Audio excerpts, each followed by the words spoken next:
We're back, baby. His heart got tooken.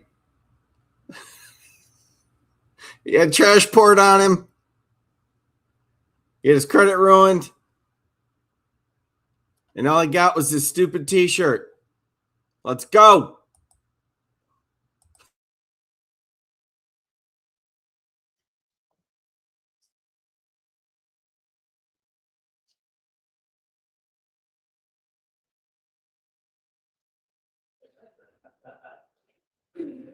All right, visitors.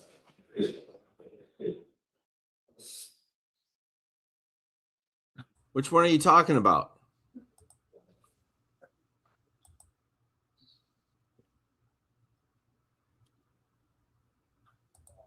Do you mean this one?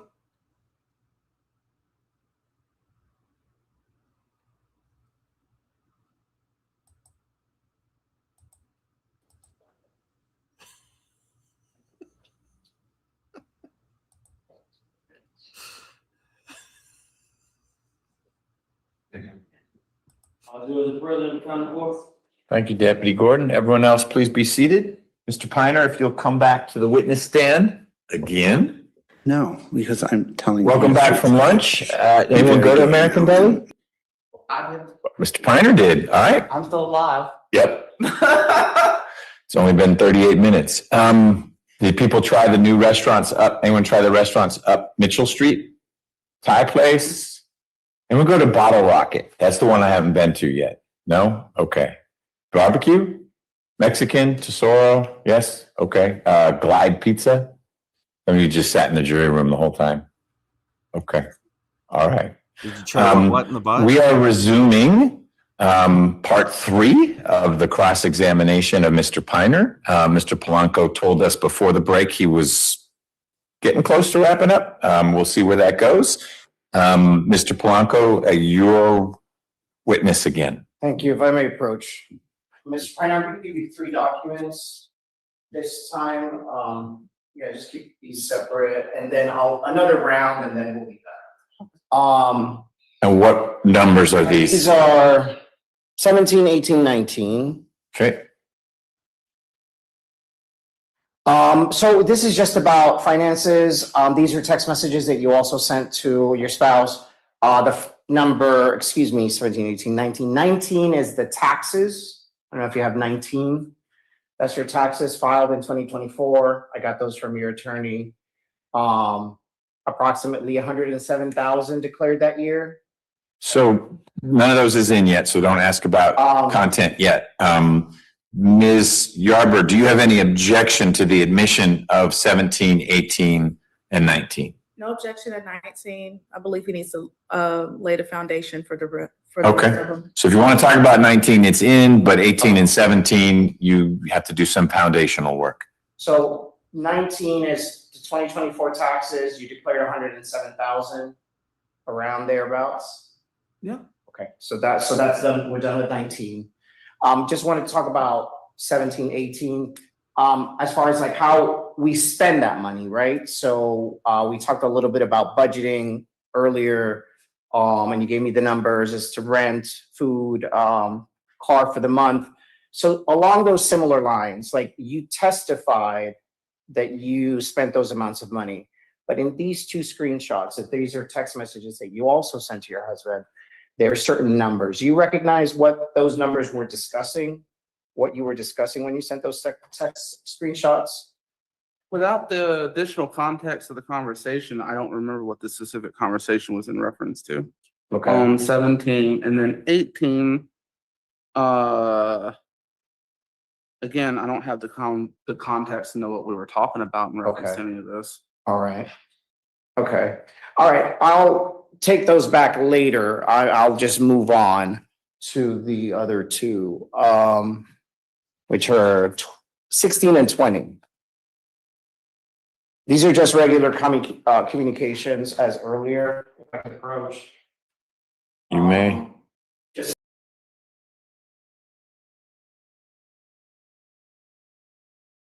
there. Just set these 2 aside. I'll take them Yeah, those 2. if they, So we don't forget. okay, 16 and 20, I said.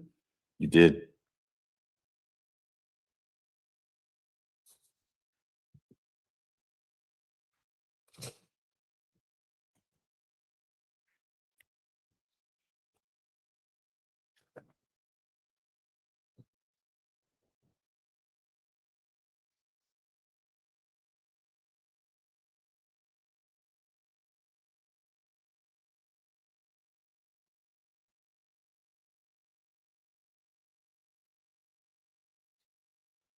Is there a question to these or? Yes, so having familiarized yourself with the documents, are those an accurate representation of the conversations that you were having in April and June of 2025, right before the TPO in July?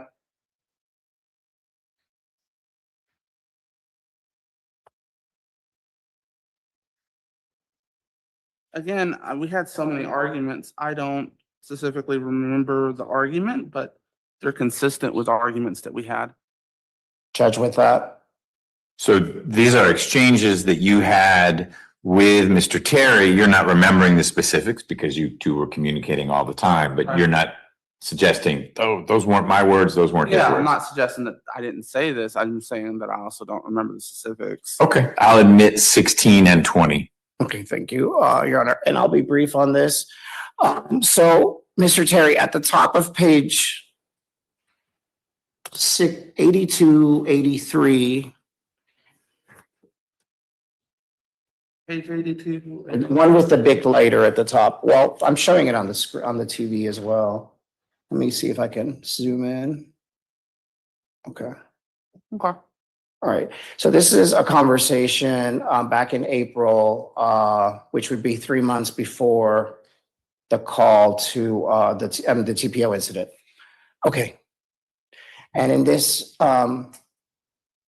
so these are your words. Did you just take another $20, Chris? Hello, hello, hello, hello. Did you just take $20 more dollars from that account? And then there's just a lot of sort of ranting about that.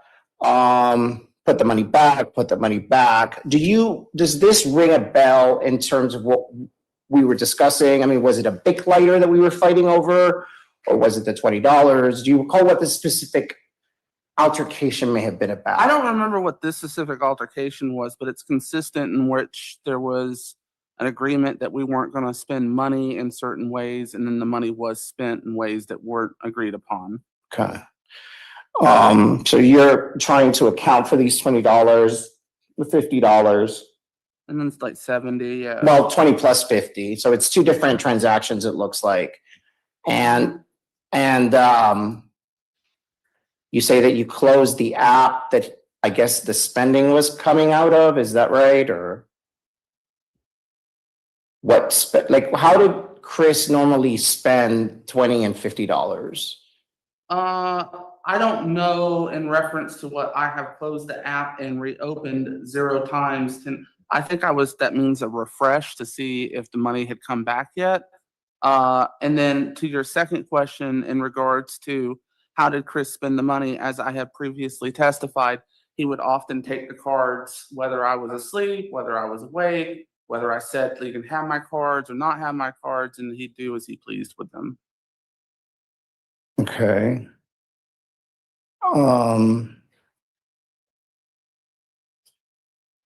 Well, okay, so this incident with the $50 and the $20 is in April, but in June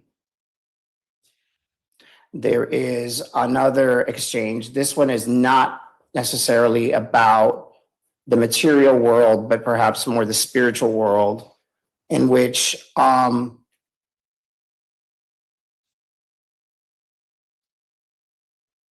believe you begin by quoting, Galatians.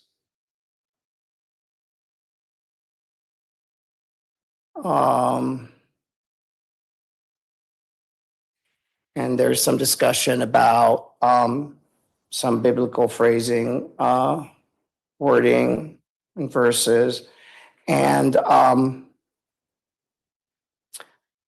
did you have an opportunity to read this? I've read a lot of it, yeah. Okay. It's All right. the same stuff, though. Oh, was this the Goodwill Day? Yes. Oh, yeah, I know about Goodwill Day. Okay, tell me about Goodwill Day. Okay, so Chris was like at Goodwill and he wanted to buy something that wasn't food, but he was asking for food money and I was like, we got food at home. You can eat something at home, but like, we need to stop spending the money because, you know, I transitioned jobs. And when you transition a job, your 401k goes into like an IRA and stuff. And so we were having to take away money from that IRA to pay for our living expenses. And he was at Goodwill, and I was trying to set the boundary with him of like, no, we don't need to keep spending money just because we constantly, every single time you have a reason to buy something, you say it's for this, and it's never for this, it's for that. And then he wanted money for Goodwill, and then I went, and I remember I went to bed, I went to sleep instead of sending him any of the money or putting the money anywhere. And I told him, please do not spend any money at Goodwill. My understanding is he was able to obtain the items he was wanting to purchase from Goodwill for free. And then this was like a very big trigger after that about things. Yeah, Goodwill Day. Okay, so this is one of the last conversations that you have with him. And it happens a month before less than a month after you asked for the TPO, the Yeah. whole incident that we started this morning with. So at this point, I mean, unless I'm just reading this wrong, and we'll read this together very, very cursorily because it's kind of long, but you know, it sounds like you're breaking up basically on religious grounds. Is that a fair, I mean, general characterization? I mean, I tried every conversation route to have him break up with me, and this is just one of many different routes. I mean, previously we looked at the Satan route, right? So here's yet another route that I'm trying to take to appeal to his sense of religion, that maybe we should break up. So yeah, I would say this is yet, you can't consistently try to break up with someone in the same exact way every single time, because, you know, you keep doing the same thing over and over and over again, and it doesn't work. You got to try some different things. So yeah, this is definitely one of the very many times I tried to break up with Chris. Well, Can you go back to, I don't know if Beginning. it's forward or back, just, you know, something about living in sin and this and that. To what were you referring? Which part of this were you talking about? Well, So that's the theme of the entire 13 pages. so was my question though, not yours. So if you'll scroll a little bit more. This is the top. So other direction then. Let me zoom out. No, it's good. Just scroll down a little more because I think now it's small again. It repeats multiple times. Yeah. Okay. There's different ways of Here, same stop. phrasing.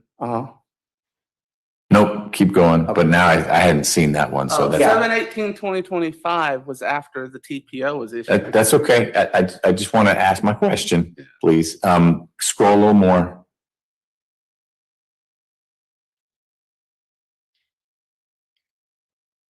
Okay, stop.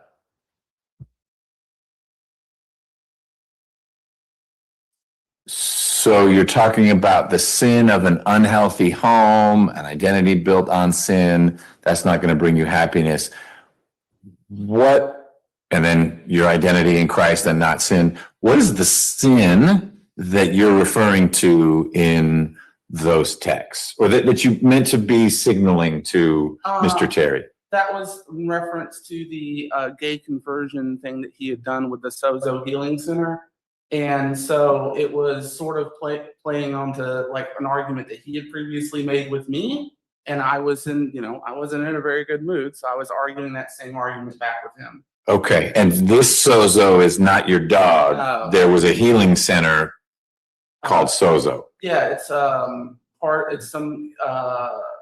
I don't know what church it belongs to, but I just know it's down south. Okay. Thank you. Mr. Polanco, back to you. Thank you. All right. So when you're referring at the very end, for example, that your husband's love is idolatry and sin, and that is breaking your identity with Christ, you're referring to a dog conversion therapy that was unsuccessful? A gay conversion therapy paperwork that he had shown me, it had our dog's name on it. So when I picked it up and read it, it was about him breaking his identity in Christ. He cut the threads that he was this and that, another. And so this was a play on that. Okay. Did he It was just me say dog effectively conversion therapy? reversing back the things that he'd said previously to me, to him, after he had asked for money Oh or my whatever, and it was just God.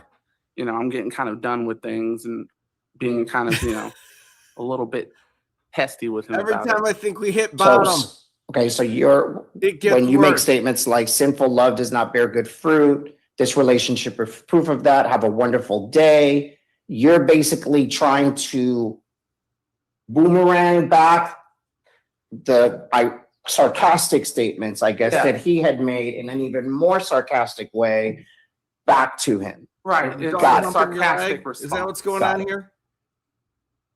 Okay, thank you. And then you got to pretend you don't like it? All right, so just a This is few final absolute questions, and I appreciate your patience, throughout this, morning. So we talked about the two cars, the dog, and, I had also mentioned, personal property. I believe you had mentioned that maybe it was in a storage. So when you put the respondent's belongings, personal property, in the biohazard and the storage, and it was all taken out of the apartment, where did it go? So anything that had been soiled with urine or anything that wasn't recoverable or it was just like a white Hanes t-shirt, for instance, that went with the biohazard company to the dump, or we had to throw it away in some capacity. Anything that seemed to have value, like fur coats, jackets, jeans, t-shirts, all that kind of stuff, shoes. It either went, if it was something soft, it went into a contractor bag. If it was something more hard, or if it's like his mementos from his family or whatnot, it either went in boxes or tubs. Okay, No, where are they being stored today? they're down at that extra space storage center in that 10 by 10 that's mentioned in the DERFA. All right. And I guess, who are you proposing that property be returned to, or Him. him? Okay, he gets to keep that property. Him meaning Mr. Terry. Mr. Terry, yes. Okay. A couple of last questions. First of all, when you got married in December 25th, was it December 25th? Was it Christmas proper? I don't know if we signed the papers on Christmas proper. I know that's what the paper said, Okay. but it was sometime around there. All right, but was that the day the wedding ceremony maybe have been done? There wasn't a wedding ceremony. Okay. All right. So do you know the date of the marriage? It was sometime around late December. Okay. Late December of 2018. Who proposed to whom first? There was no proposal. Okay, and you were not engaged. You testified to that yesterday. Yeah. Okay. So how did we end up married?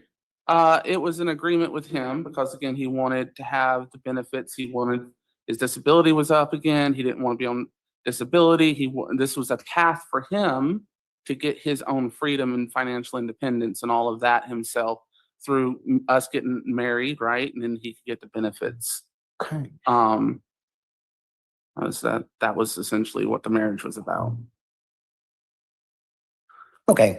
And when you sued for divorce, why did you sue on the ground that the marriage was irretrievably broken, as opposed to another ground? Maybe he was adulterous to you, he was cruel to you. I mean, you described a lot of things that could be fairly characterized as either adulterous or cruel. Those are all, in my understanding, very expensive things to file on. Because you have to bring in like expert witnesses, you've got to get evidence, y'all have to do the things y'all are doing with the foundation and all of that stuff. But my understanding that in Georgia, a no-fault divorce allows you to divorce someone without having to go through all of that expense and effort. Okay. All right. And so when you asked for a divorce in August of 2025, your husband was in jail, correct? August of 25. I filed in September 25, right? Okay. Or September 25. Okay. Yes, he was. Well, September 10th was when it was. Difference between filing and serving, but yes, Yeah, it around was- that period. Yeah, because he was served like, a couple of days after I filed September 10th. What was the question again? Was he in jail Yes, during he that was in time? jail. Was he served papers in jail? The sheriff, yes, had certificate of service, yes. Okay, and was your proposal that each side basically keep their own thing? You keep the dog, Yes. he keeps the jackets and the pants and the personal property from the storage? I can't wear them, so yes, sir. Yeah. The Prius would stay with you. Yes. The Nissan, though, what happened to the Nissan? So we've Objection talked as about answered. it's gone totaled. Then it was $3,000 and so we're done with the Nissan. Okay. Okay. One of the things that you said yesterday was that it was always smart to move my money. And you were specifically talking about responding to questions from your attorney about the bank accounts and the retirement funds. And you said, to my knowledge, I have not hidden anything. But my question is, prior to you filing for divorce, whether it be 6 months or a year prior, did you close any retirement accounts or any banking accounts?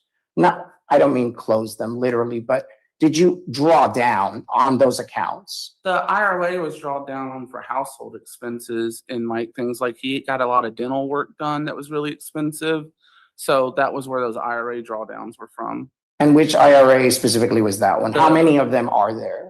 There's one IRA with Merrill Lynch, and that was the rollover from the Fiserv 401k. So that was a rollover from a Fiserv IRA that you had? Fiserv 401k? 401k. So when switched. So you jobs- switched from a 401k to an IRA? Yeah. And how much more or less was that rollover? 20,000. When was it, more or less? Whenever that job change happened, so I'd say spring of that year. You said you started as a consultant in like early 25? Yeah, so spring of 25. Okay. All right. And, all right. Okay. Now, okay, one last question. And this is just purely a personal question, but is this trial being televised on YouTube to your knowledge? Or in like any channels? Objection relevance. What's the relevance of that? Well, it's just come to my attention that I think that we're being broadcast.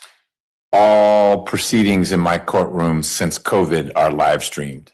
Okay. It's nothing to do with Mr. Piner. Okay. All right. All right. No, that's the only question. Okay. Can- You cannot. Do you have any redirect? No redirect, Judge. Okay, ladies and gentlemen, you've been patiently listening to questioning from Ms. Yarber and then Mr. Polanco. You may have questions of your own. If you do, write them down on note cards and send those note cards to Deputy Gordon, please. Write on only one side of the note card. You can write more than one question per note card, but there's no limit and you don't need to put your name or juror number on it. Just write legibly, please.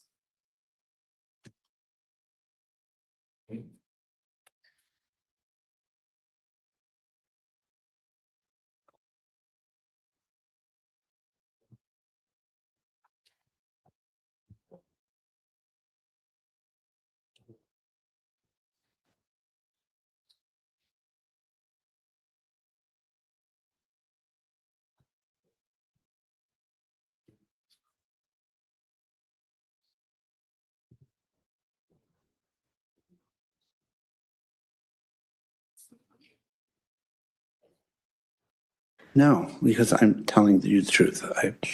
I'm very gay now, and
Attention, esteemed viewers. If you are hearing this message, it means that you are sadly witnessing a dark moment in the history of yeah, I'll legal start, please. discourse. Yes, it's true. Law Talk with Mike is experiencing what we in the business call a plot hole-sized lull. This is, of course, due entirely to Mike's, let's say, ambitious approach to preparation. And by ambitious, I mean utterly devoid. Yes, the very fabric of our legal system, as represented by this live stream, has encountered a, shall Thank we you. say, temporal anomaly. All right, ladies and gentlemen. A glitch, a hiccup, a veritable All right, those are close. If you would just be at ease for a moment, I need to let the lawyers review these with me.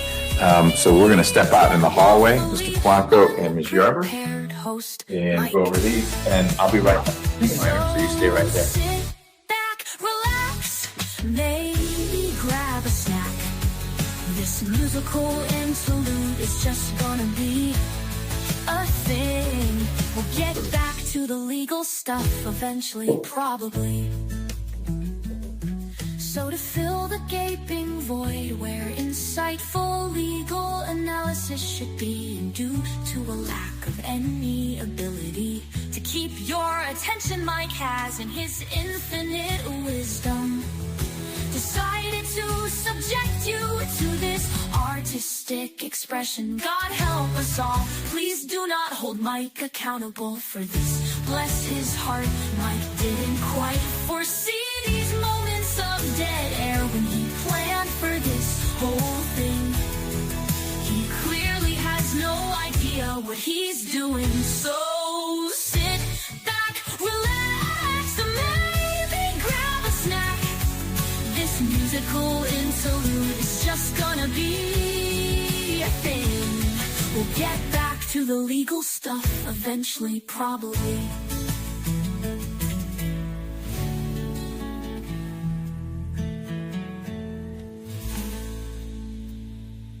Yeah, this ain't legal advice, but my confidence says otherwise.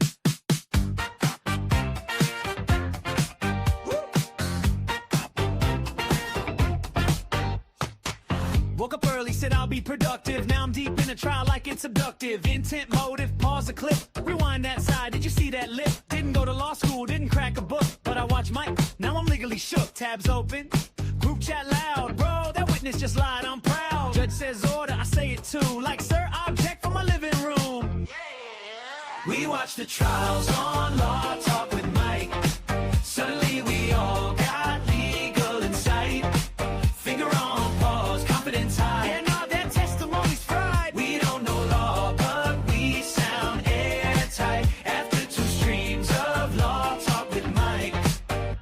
All right, chat, slow down, let me clarify quick. No yelling, no petition, don't make you legit. I'm just here with the law in a neutral tone. Y'all turning every album twitch into a felony charge alone. Yes, I see the comment, no, that's not how it works. No, you can't sue vibes, feelings, or courtroom smirks. I say maybe, chat, here's case closed. I say context, y'all build a legal manifesto. I blink once, super chats ring. Mike and Clayton, now I'm trending again. We watch the trials on Law Talk with Mike. Half lawyers, half for wrongful hype. Reading body language like we're trained. That blink was weird, I'm just saying. We don't know law, but we feel airtight. After 2 streams of Law Talk with Mike. Mike says allegedly, I repeat it twice. Covering myself, cause I learned that's wise. Now every argument in my life, I preface like, Your Honor, my wife. I'm diagnosing guilt in pajama pants with a Bluetooth speaker and a justice stance. Algorithm knows I'm in too deep. Next video, top 10 courtroom side eyes rank. Verdict drops, chat explodes. Caps lock feelings, emotional load. Mike says, remember these are real lives. We never respectfully then refresh 5 times. Go to journal, autoplay, same case, new take, let's litigate. We watch the trials on Law Talk with Mike. Internet jurors overnight. Not a badge, not a tie, just vibes. And a strong opinion we will not hide. We don't know law, but we love that Mike. Breaking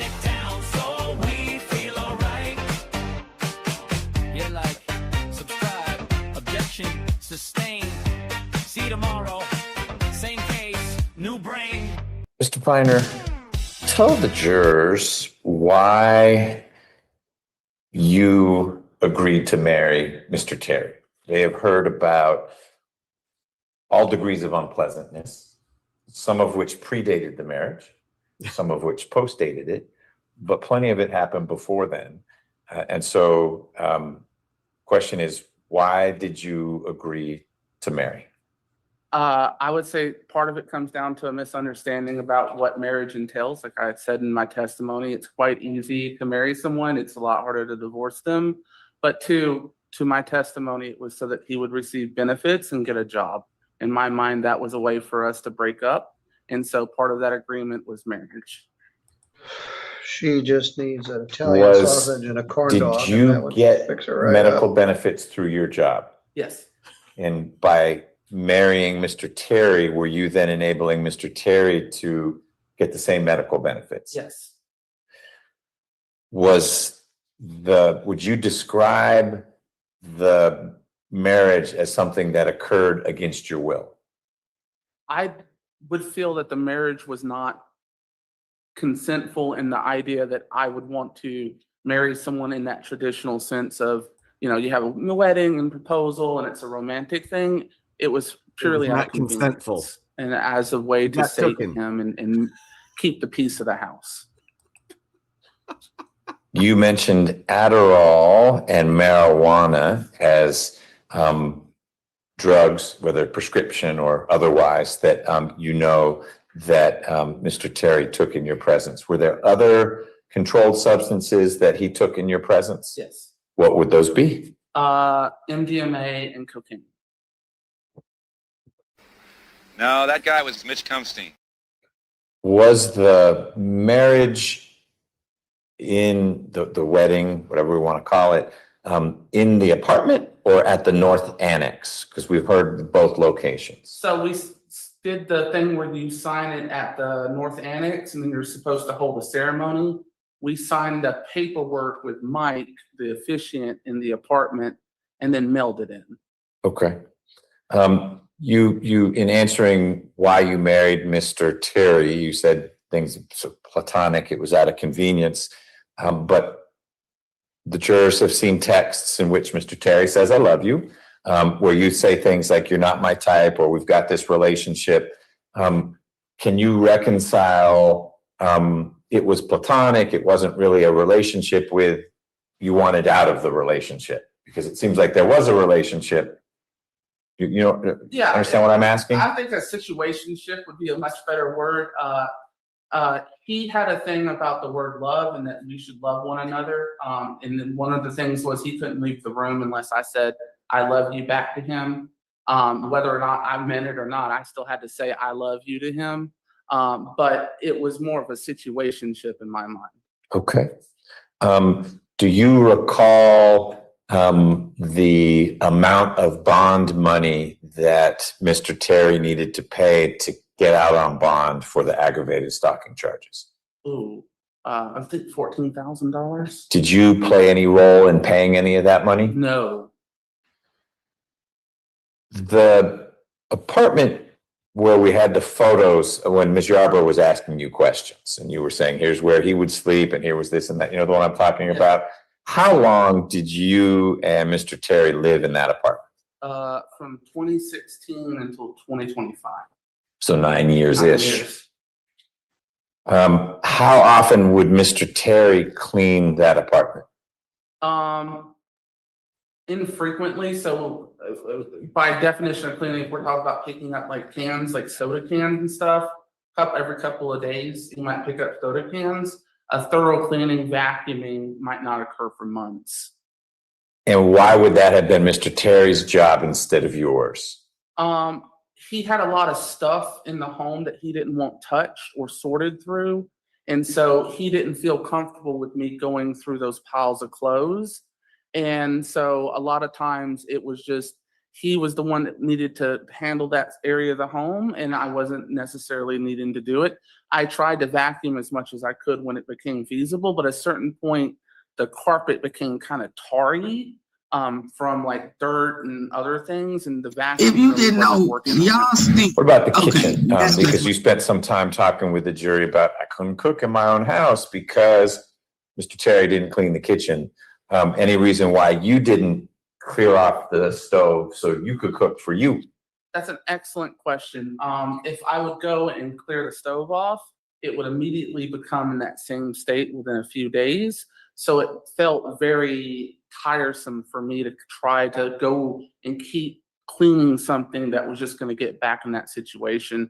And then after you let it go for a while, it's sort of in a situation where it's going to take forever to clean it, and then it's going to start building back up. So you're dealing with entropy. Did Mr. Terry ever share with you why he was receiving SSDI? We don't think he or I knew, like, it was never a conversation about what the disability was for. So I don't know what the benefit was given to him for. Okay. You described several times Mr. Terry pouring trash on They you. both need Tell the jail jurors for what fraud you mean on by SSDI. saying that. Jail. So where I sat, there was a microphone stand. Absolutely. And on that microphone stand was my trash bag. So I tried to keep my area clean, and I'd put trash in my trash bag that was right beside where I sit. The biohazard people called it a hoarder's cockpit sort of situation. There were several hoarders cockpit, their language, not mine. And so I would have this trash bag beside me, and I'd be on my computer and I'd eat, because we ate a lot of takeout food and stuff. And when I was done eating, I'd put it in that trash bag. And then if we got into an argument and he decided he was going to pour trash on me, that trash bag was sitting there. It wasn't in like a trash can or anything. It was just hanging off of a microphone stand. And so he would pick that up and then like dump it on top of me. Mr. Polanco asked you a number of questions about why the application you prepared for the TPO didn't list all the acts of violence that had supposedly been perpetrated against you. But that's not my question. The question is, understanding why you wouldn't necessarily fit everything in the little box, was there a reason why, when you were responding to Ms. Yarber's questions about the things that happened to you at Mr. Terry's hands, you didn't include some of what could be described as more extreme acts of violence, like throwing the dog at you? That came out only when Mr. Polanco was asking and not when Ms. Yarber was asking? That's an excellent question. The TPO was based off of what I had evidence for that day, but there were so many acts of violence that occurred that for me, it's difficult for me to recollect every single act of violence that occurred coherently all together in once. So the dog being thrown at me is a very traumatic thing to remember. And it's just something that I probably just didn't remember to bring up. There was probably other things that I didn't remember to bring up as well. Can you tell the jurors why, if things got as bad as you've described, you didn't simply walk away? I appreciate you've got financial connections to the apartment, but when it comes to safety and health and well-being, why not just walk away? Goodbye, Mr. Terry. Goodbye, apartment. I'm going to find a safe place away from you. I considered living in my car until I could earn up enough money through my job to move out on my own and just abandoning everything and leaving. But the financial commitment of the apartment, as you mentioned, was a concern. And I was also afraid of just being homeless in my car for a while. I didn't know if I was going to be able to maintain my employment. I didn't know if I was going to be able to survive. And that played a lot into it. I was very fearful of that situation, although I did think a lot about just getting in my car and driving off. Thank you. Ms. Yarber, do you have any follow-up with Mr. Piner based on those questions? No, And Judge. still was Mr. responsible Polanco? for that apartment. All right, Mr. Piner, now you may step down. Thank you. Ms. Yarber, do you have any other witnesses you want to call? Not outside of just cross of the opposing party, but Okay. that can follow. So you've admitted through Mr. Piner, you may have exhibits you're going to admit through Mr. Right. Terry, but there are no other exhibits you'd be admitting outside of your examination of Mr. Terry. That is correct. Okay. Mr. Polanco, you are up. I don't get that. I would call that witness. You want to call your first witness? Witness in my case in chief. I got Yes, to dominate. so the defense would But that's call, Christopher Ian Terry. No way. All right, No Mr. way. Terry, if you come on up, Deputy Gordon is No going way. to swear you in.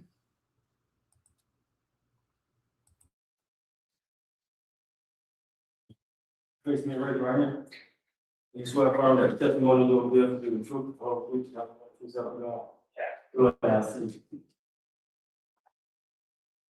And you state and spell your name for the record. Say that again? State and spell your name for the record. Yes, it's Christopher Ian Terry, and Oh, it's good Lord. Kristaferean, and then TZR. I'm gonna go Mr. jump Terry, up. if you would scooch the chair forward, it doesn't have wheels, so it's hard to do, but you are soft-spoken, so I need to be a little closer to the microphone while you're talking. Okay, thank you. Sweet That Jesus. that sound a little bit better? It sounds better. I'll let you know if it needs to be closer. All right. Good afternoon, Mr. Terry. I will try to be efficient with the use of our time this afternoon. So first of all, what year were you born in? 1994, All right. How old are you now? 32. How old were you when you met your husband, David Piner? I was 15 when I met him online, and I was 16 when I met him in real life. What website did you meet on? Second Life. I think he might be gay. Okay. Was that a popular game at the time? Yeah, like it was actually, it was something that I had a lot of fun playing on, and Okay. the awesome game. A lot of people played it, and I enjoyed playing it too. Okay. And how would you describe the nature of the first interactions, I guess? So I remember I was playing with this girl. She was called Filipini Meanie, and I was having a good old time with her. And she was friends with this person called Nux Spiker, I believe. And when I was playing with them, all of a sudden I got, It just gets worse. it was like a teleported, basically. I got teleported over to this big giant airport You got teleported to Nut Spiker? like thing, and there was a lot of people that were very upset, and they had talked about how somebody was like messing Nux Spiker up, or Nux Spiker was like a person that made like clothing in the game, and they had kept talking about it, and Nut at that Spiker point I for was the like, win. what is, like, who's doing this? Like, who's making all these people so bothered or feeling like they're so offended? And I just didn't like it. And so I was thinking in my head, kind of as a goofball, I was thinking in my head, like, well, I'm going to figure out who did this, who in the world is this? And I wound up, they all thought it was this person called Narcissus Mint, is what the person was. And so I started talking to him, and I went through this long diatribe where finally Narcissus Mint introduced me to David.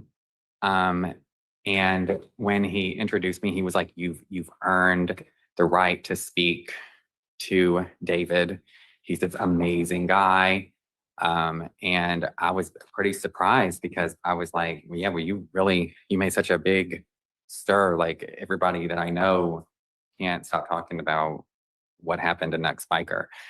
And when I talked to David, he was very, like, the way that he spoke about Nux Spiker made me feel like Nux Spiker was like the worst person in the world. And David was just super awesome. He had figured out a way to like kick Nux Spiker's butt and make it where he made like a fake online, like an online website that highlighted. David wound up bringing his girlfriend in real life, and had his girlfriend trick Nux Spiker into having online sexual relations with her, and then teleported as soon as he like took his pants, basically like made his character Online look like he sexual was about to do relations? stuff, like, or whatever it was, teleported there. So it was like all like a hoax. And then he like took a picture of it and then put it on this website to show everybody that Nux Spiker, the guy that everybody's friend and stuff, is just like made it out to be like he's the world's worst, just nastiest, horriblest person doing all this stuff in this game. And Nux Spiker was so bothered by it and so upset by it that he actually wound up just quitting. He wound up stopping doing everything he was doing. And it bothered a lot of people. And I was like, wow, I was like, that's like literally the first moment I met him. But I was thinking like, if someone put your vagina on Facebook? more about the situation later on. But at the start, it was very like, whoa, David, you really, Okay. you got him or whichever. All right. And I guess there's been some discussions that when you created your avatar, you stated that you were a certain age. Yeah, I mean, well, whenever I wound up making my character, the character, like, No. when you first No. start the game, it like No. basically says how old your character is. So it would say I'm like old 1 school. day or 2 day or 3 day. So when I think first that started, Procedure like, I'm involves like being a- in the same room like a 4-day-year-old other or a person. 4 or 5 or 7, you don't really have like the hell your I'm real gonna die life on. age on there. You have like a 4-day or 5-day or. Okay. But is there an actual profile linked to this avatar where you might have put I remember the numbers that you were 21 and not 16? No, no. So I did not put anything like 23 years old or anything like that on my profile. There was no age verification in 2010. No. Well, and I think that you did have to get your age verified, but I wound up like you could use like your parent. Your parent would have to like put on your ID if you were under the age. So I wound up putting my stepmama's little thing, and I was on there, and that was a way that you could verify your age back then. You had to get parent permission. Okay. Well, who is your stepmother? She was Debbie Terry. Who is that? That was my dad's wife, Okay. and she was real cool. I love her a lot. She wound up getting cancer, and I mean, it was she made it for a long time. It was like stage 4 colon cancer. Okay. But she's real cool. I don't know. I love her. So where did you grow up? Well, like, do you mean like Just the state. well, like in terms of that point, I was in Arkansas, but I had lived with my Nana, and I lived with my dad, and I lived with Nana, and lived with Dad. We kind of like Were those all in Arkansas or those were different states? different states. So I was born in Georgia. I went to Florida. Then I went to Arkansas. Then I went to Georgia, and then back to Arkansas before. So how long did you continue an online friendship with Narcissist Mint? Well, that person was just to be able to get to David. Oh, to begin the with. other It has person, like this sorry. wall of like people that you have to get through basically back then. How long did I have like a? Right. Well, it got pretty quickly. I started learning from him. He was talking about how his girlfriend was being really terrible to him. That his girlfriend. Judge, can I object to narrative and not answering the question that was posed what by was it? counsel? Oh, Okay. How long did I? How long? Like months, years? Yeah, well, so it was basically like 8 months. I'm sorry, hanging Judge, I out didn't with him want to- before I wound up going to Indiana. Okay, so how many months, sorry? 8 months. 8 months. And then did We you? were dating online very quick. We started Okay, dating. and did you fly to Indiana? Yes. Okay. Did you buy your ticket? Did your parents buy you a ticket? How did that David work? did. He bought you a ticket. And how long did you stay in Indiana? It was probably like a year and a half or something like that. I Okay. think I wound up, it was like, maybe like I wound up going to my house like grandma's house in like, yeah, it was like maybe like a year and quarter of being there with David. Is it pretty consistent staying there, or do you get to go back to Arkansas at any time? Well, yeah, so basically I was there and a lot of my mindset was that I was dating David and that his girlfriend was extremely physically abusive to him, like in a really terrible way. And that he was really afraid that she was going to actually murder him if he ever tried to leave. So we came up with this big plan to get me over into Indiana so that he would be able to safely leave her and to be able to get with the person that he really wants to be with, which was me. And so I wound up going up to Indiana having a thought that I was doing David a really big favor, that like I was going to be able to like be with him for the rest of my life. We're going to be like real super duper committed. And that I was going to be able to save him from a horrifically abusive situation, which in my world was like the best way to like this was just like so cool. It was like, it made me feel so happy. Like the way that he described it was like, we're going to be real teammates. We're going to be kicking some butt. And I'm going to be able to leverage my life as a way to save his from his wild and crazy abusive relationship with his girlfriend. How long did you stay in Indiana before you moved to Georgia? Yeah, like I said, Year and a quarter. Yeah, like a year and a quarter. Oh, okay. Maybe like 2 years maximum, whichever. And when you came here, did you stay with your grandma? Yes. Okay. Yes, How long and did you live in? What city is that in? That was Statesboro. Okay. And how many long did you stay there?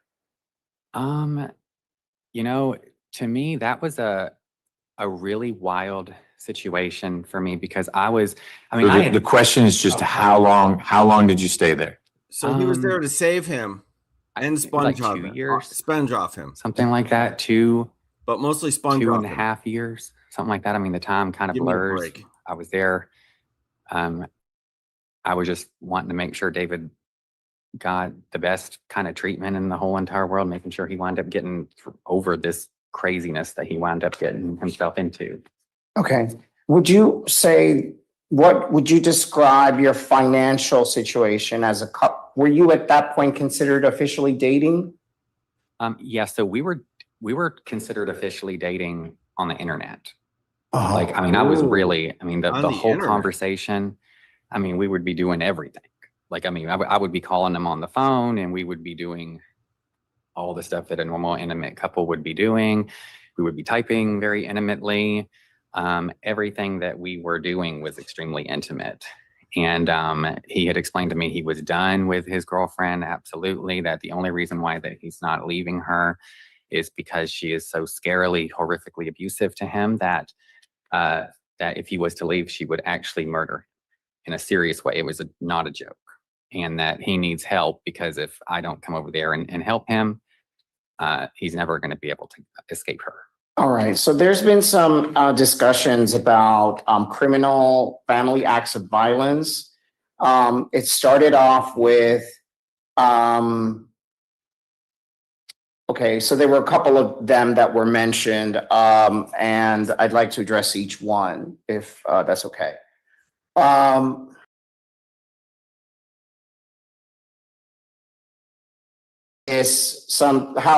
What is your reaction to this accusation? I don't understand what Febrezing him in his face is supposed to mean. I remember vaguely because sometimes we would get into these arguments where David would escalate. He would escalate and he would have more and more anxiety, or he would start getting more and more like delusional during them. And I was doing my absolute best to try and calm him down, tell him I love him, and he'd say, no, I hate you. It would get ridiculous. And so I do think when he was talking about the Febreze, he said something like he was in the bathroom and he was washing his eyes out or something like that. I mean, I do remember, like, I'm sure I was like Febrezing the air, and some of our arguments got into a point where David would maybe he was walking through the Febreze and all of a sudden, without me even knowing what was going on, he's automatically, oh, my eyes, what are you doing? Well, you're trying to blind me. what is going on? And I was like, oh, no, David, no. And then he's in the shower doing this like extreme thing. And I'm just kind of like, what's happening? I'm like, please calm down. Everything's okay. I love you. Everything's fine. There were like moments like that. And I think that like whenever time, I don't know if it was like Febreze or maybe it was Lysol or something, but I don't know. Like it was like some kind of air spray. But I do remember there was a time when he was like in the shower with his eyes saying that I had done something. And I had no idea what he was talking about, because there's a lot of things that have occurred in me and David's relationship where while it's happening, I'm like, what actually is happening? And I'm like, what's going on? I mean, what do you need? You want a hug, a snuggle? What am I going to do to be able to make things better for you? Okay, well, that was supposedly in 2019, if my notes are correct. I could be wrong in my notes, but another act in 2019 was striking ribs with water bottle. Yeah, I don't know what that one is either. Striking ribs with a water bottle. I don't know about that one. Okay. 2015, punch in the eye / scratch in the face. No, I mean, I do not punch David in the face. There has been moments where David has these extreme anxiety, like panic attacks, where if I don't leave the room fast enough, or if I say something that really hurts his feelings in his mind, like if he says something and then I respond in a certain way, he randomly just takes his fist and starts hitting himself in the face while staring at it. And when I'm experiencing that, at the first times it was happening, I actually rushed to like save him from punching himself in the face by like grabbing his arms and no, don't do that, sweetheart. And I was told that was being physically abusive. So it wound up changing my brain into basically just having to actually like watch him do it and realizing that I can't, the only thing I can do is like leave the room. Even when I left the room, he would still be doing it. Like I would have to hear the coming from the outside of the room. And I mean, it's happened like our entire relationship. I don't know why I would punch him in the face. I don't know how what I get from punching him in the face. I don't know. I'm not going to be getting nothing. So I don't know. Thank you. So I don't know if these are the same thing or different, because in one, so we know that you were arrested in 2014 for slapping him in public in Gwinnett in front of the community health building. So that was in Gwinnett. Does that ring a bell? So that particular situation as well. So this was a time where back then he wasn't able to really drive the car. I didn't have a driver's license for quite some time anyways, but he was actually like unable to really drive. Every time he hit a bump, he would say, did I run somebody over? Did I just run somebody over? And I had to like secure him. I had to let him know like, no, sweetheart, you didn't run someone over. You didn't run someone over. And this was a moment where he needed to go get more medicine. He needed to get more medicine. So what he wound up letting me know was that you're gonna have to like get in the car with me. And so I hopped in the car with him. He was the whole time yelling and screaming at me, saying all kinds of crazy, wild stuff. He didn't have his medicine. We wound up parking at the place, and I wound up pointing at a lady who was about to get in the car. And I said, the sad part is that lady right there, I don't even know her. And if I was to get in her car instead of be in this car, I really believe she'd treat me better than you. It was like a moment where I was like, I can't believe that I'm saying that, but like, it's real. And he looked at me and he just started punching himself in the face. And what I got so scared, like my brain instantly went to, oh my gosh, if he breaks his glasses, we are not going to be able to get home. We're going to have to spend all this money on like my brain just, So I was like, I grabbed his glasses and I took his glasses off his face and I was trying to protect the daggum glasses. And he instantly went, I'm going to break my glasses. I'm going to break my glasses. And so I was like, no, please, no. And then he actually wound up leaving the car, going into the, it's like the psychiatric therapist place, the government psychiatric therapist place without any glasses on. He had been striking himself in the face in the car, and I'm just left in there with the glasses. And so I like at some point just kind of walk into the place, and I'm just sitting there with the glasses in my hand waiting for Dave. I'm like, oh my gosh, he can't see. So of course he's not going to break his glasses in here. Like, I'm sure, when is he going to come out and get it? And after a while of sitting there, it wound up being the police. And he asked me like a question that I answered. It was like, did you? Objection, hearsay. Well, a It's a police private officer's owner. question won't be hearsay, but don't get into things the officer may have said. But Okay. his question's not a statement, it's a question. What did the officer ask you? Yeah, he said like, did you like remove David's glasses from him? Or did you do something with David's glasses off his head? And I had him, and I said, yeah. And then he said, all right, well then. Don't get into what he said, but then you get arrested or whatever he does. Hands behind his Okay. back. Yeah, I started crying. I couldn't believe it. I'm like, oh my gosh, I'm getting actually arrested. Okay.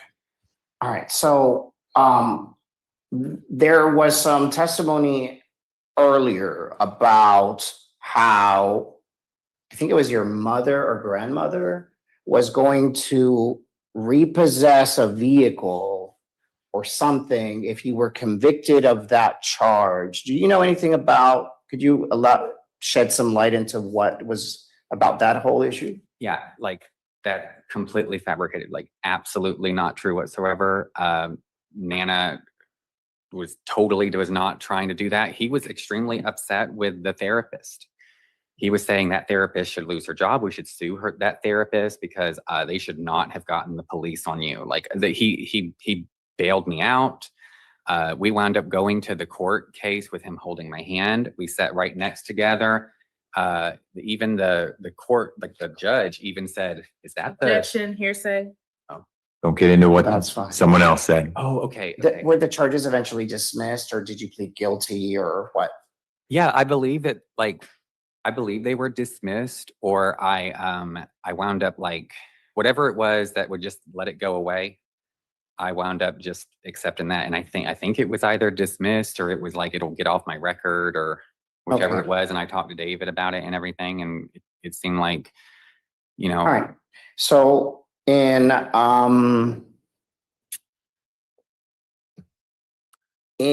one of the exhibits, there's a picture of some red marks around your husband's neck. He claims that it was strangulation either in 15 or 16, unclear. Do you know anything about that? Yeah, I mean, literally, absolutely no. I would never, ever, ever, ever strangle David's neck, ever. Okay. When I saw that on the TPO, I was so surprised because I'm like, oh my gosh, strangulation? Like, that's like a big deal. That's like a huge word. Like never. I've never, ever wrapped my hands around David's neck trying to hurt him like that. There'd be like absolutely no way in the world. So I don't know what that picture is depicting of the red mark on his neck, but I wouldn't do that. I would not do that to David. Absolutely not. I love David. Okay. I mean, I would not And- mess his neck up. In 2017, there was also a picture of David with some bruising or laceration in his, I think it was the left arm, as a consequence, he claims, of you throwing plates. I don't know if it's one plate, multiple plates, in the kitchen area, like using them like a Frisbee. Yeah, I mean, I don't know. I mean, I definitely do not remember. Well, I know for a fact I did not throw plates at David and somehow cause lacerations on his arm. I do know that there are times when David would take his fingernails and would dig his fingernails as a way to like relieve anxiety into his hand.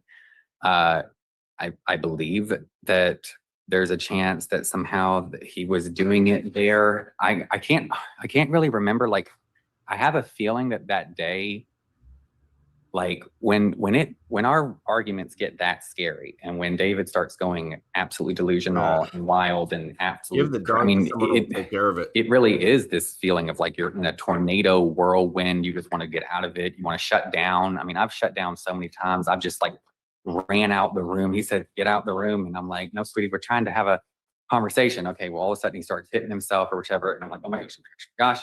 I wound up leaving the room and I'm just like shut down. I mean, I just like the feeling of my body is shut down. So in that particular day, whatever,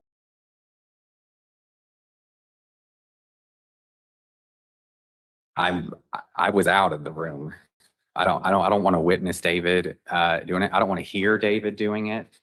I don't want to have any kind of involvement in that feeling. That feeling is a huge deal. It sticks with you. You just don't know what to do. You don't know how to stop it. All right, so just to close on the general topic of acts of violence, and I'm referring to the acts mentioned specifically in the TPO, the one that you got served on July 15th, or yes, it would have been July 15th of 2025. So it says that on July 12th, 3 days earlier, at around 3 a.m., you had broken his phone by slamming it into the ground when he wanted to call police. If I remember, because you were destroying things in the kitchen.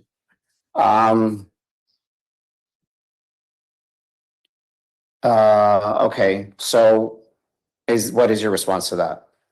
That particular day, because around the July moments, I honestly don't know what started happening or what was going on. I was thinking it might have been the Ozempic or something that wound up kind of making him go a little bit wild or something. I'm not really sure what was going on, but he started getting very, very dramatically higher than usual escalation. I kept saying, "Please learn how to de-escalate, David. We can't be doing this anymore. This is getting really scary." And seriously, like the vibe of that night was so wild because I walked into his room and we were having some kind of conversation, and it wound up escalating to the point where he like just randomly said, like, he put the phone on the thing and he said, I deserve to like die, or like I want to commit suicide. I deserve to die. And he put the 911 on his thing and he said, "I'm going to call 911 and I'm going to commit cop suicide." And I was like, "No, David." I was like, that's not something you're going to do. And he's like, "You want to bet?" And I was looking at the 911 thing. I was like, there's no way that he's going to wind up doing that. Like, I was like, I even told him, I was like, "You're not going to do that." He had a gun that he wound up getting.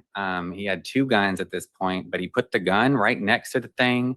And he said that this is really like, this is what, that he knows this is like what I want. He knows this is what would be the best for me, that he's going to do this. And I didn't believe it. So I was sitting there going, "No, you're not going to wind up doing this. There's just absolutely no way." And he said, "All right, well," and then he pressed the little green button. And when that happened, like, I was just like, my whole life just like froze. I wound up grabbing the phone. I said, no. I instantly pressed the little red button. I ran out of the room. I threw it on into the, it was like the bed underneath the sheets or whichever. He started saying, Siri, call the police. Alexa, call the police. I was running around the house, freaking out, unplugging the thing, saying, "Sweetie, don't do this. What are you doing? Please. I mean, it was the most insane, wild experience, like a roller coaster ride I've ever experienced in my entire life. I mean, it was like, I was like yanking cords out of the wall, trying to protect David's life.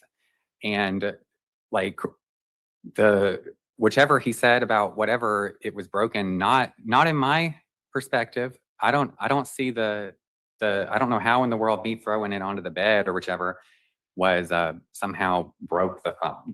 I don't. Okay, well, I don't know, but are we talking about the same day, July 12th at 3 a.m. in the morning? Yeah, so that particular moment, like that was the day where he basically let me know that he was going to call the police on himself and he was going to walk outside with a gun and he was going to die. And do you know that because it's like 3 days before you got kicked out of the house with a TPO? Is that how you know that that's that day? Yeah, that was a big day. You remember was that a really day? big day. Oh yeah, I remember that Okay. day a lot because it was like David's never escalated that far before.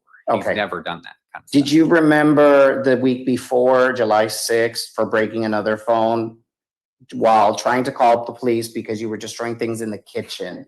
That's another thing. So I was cleaning the kitchen real good.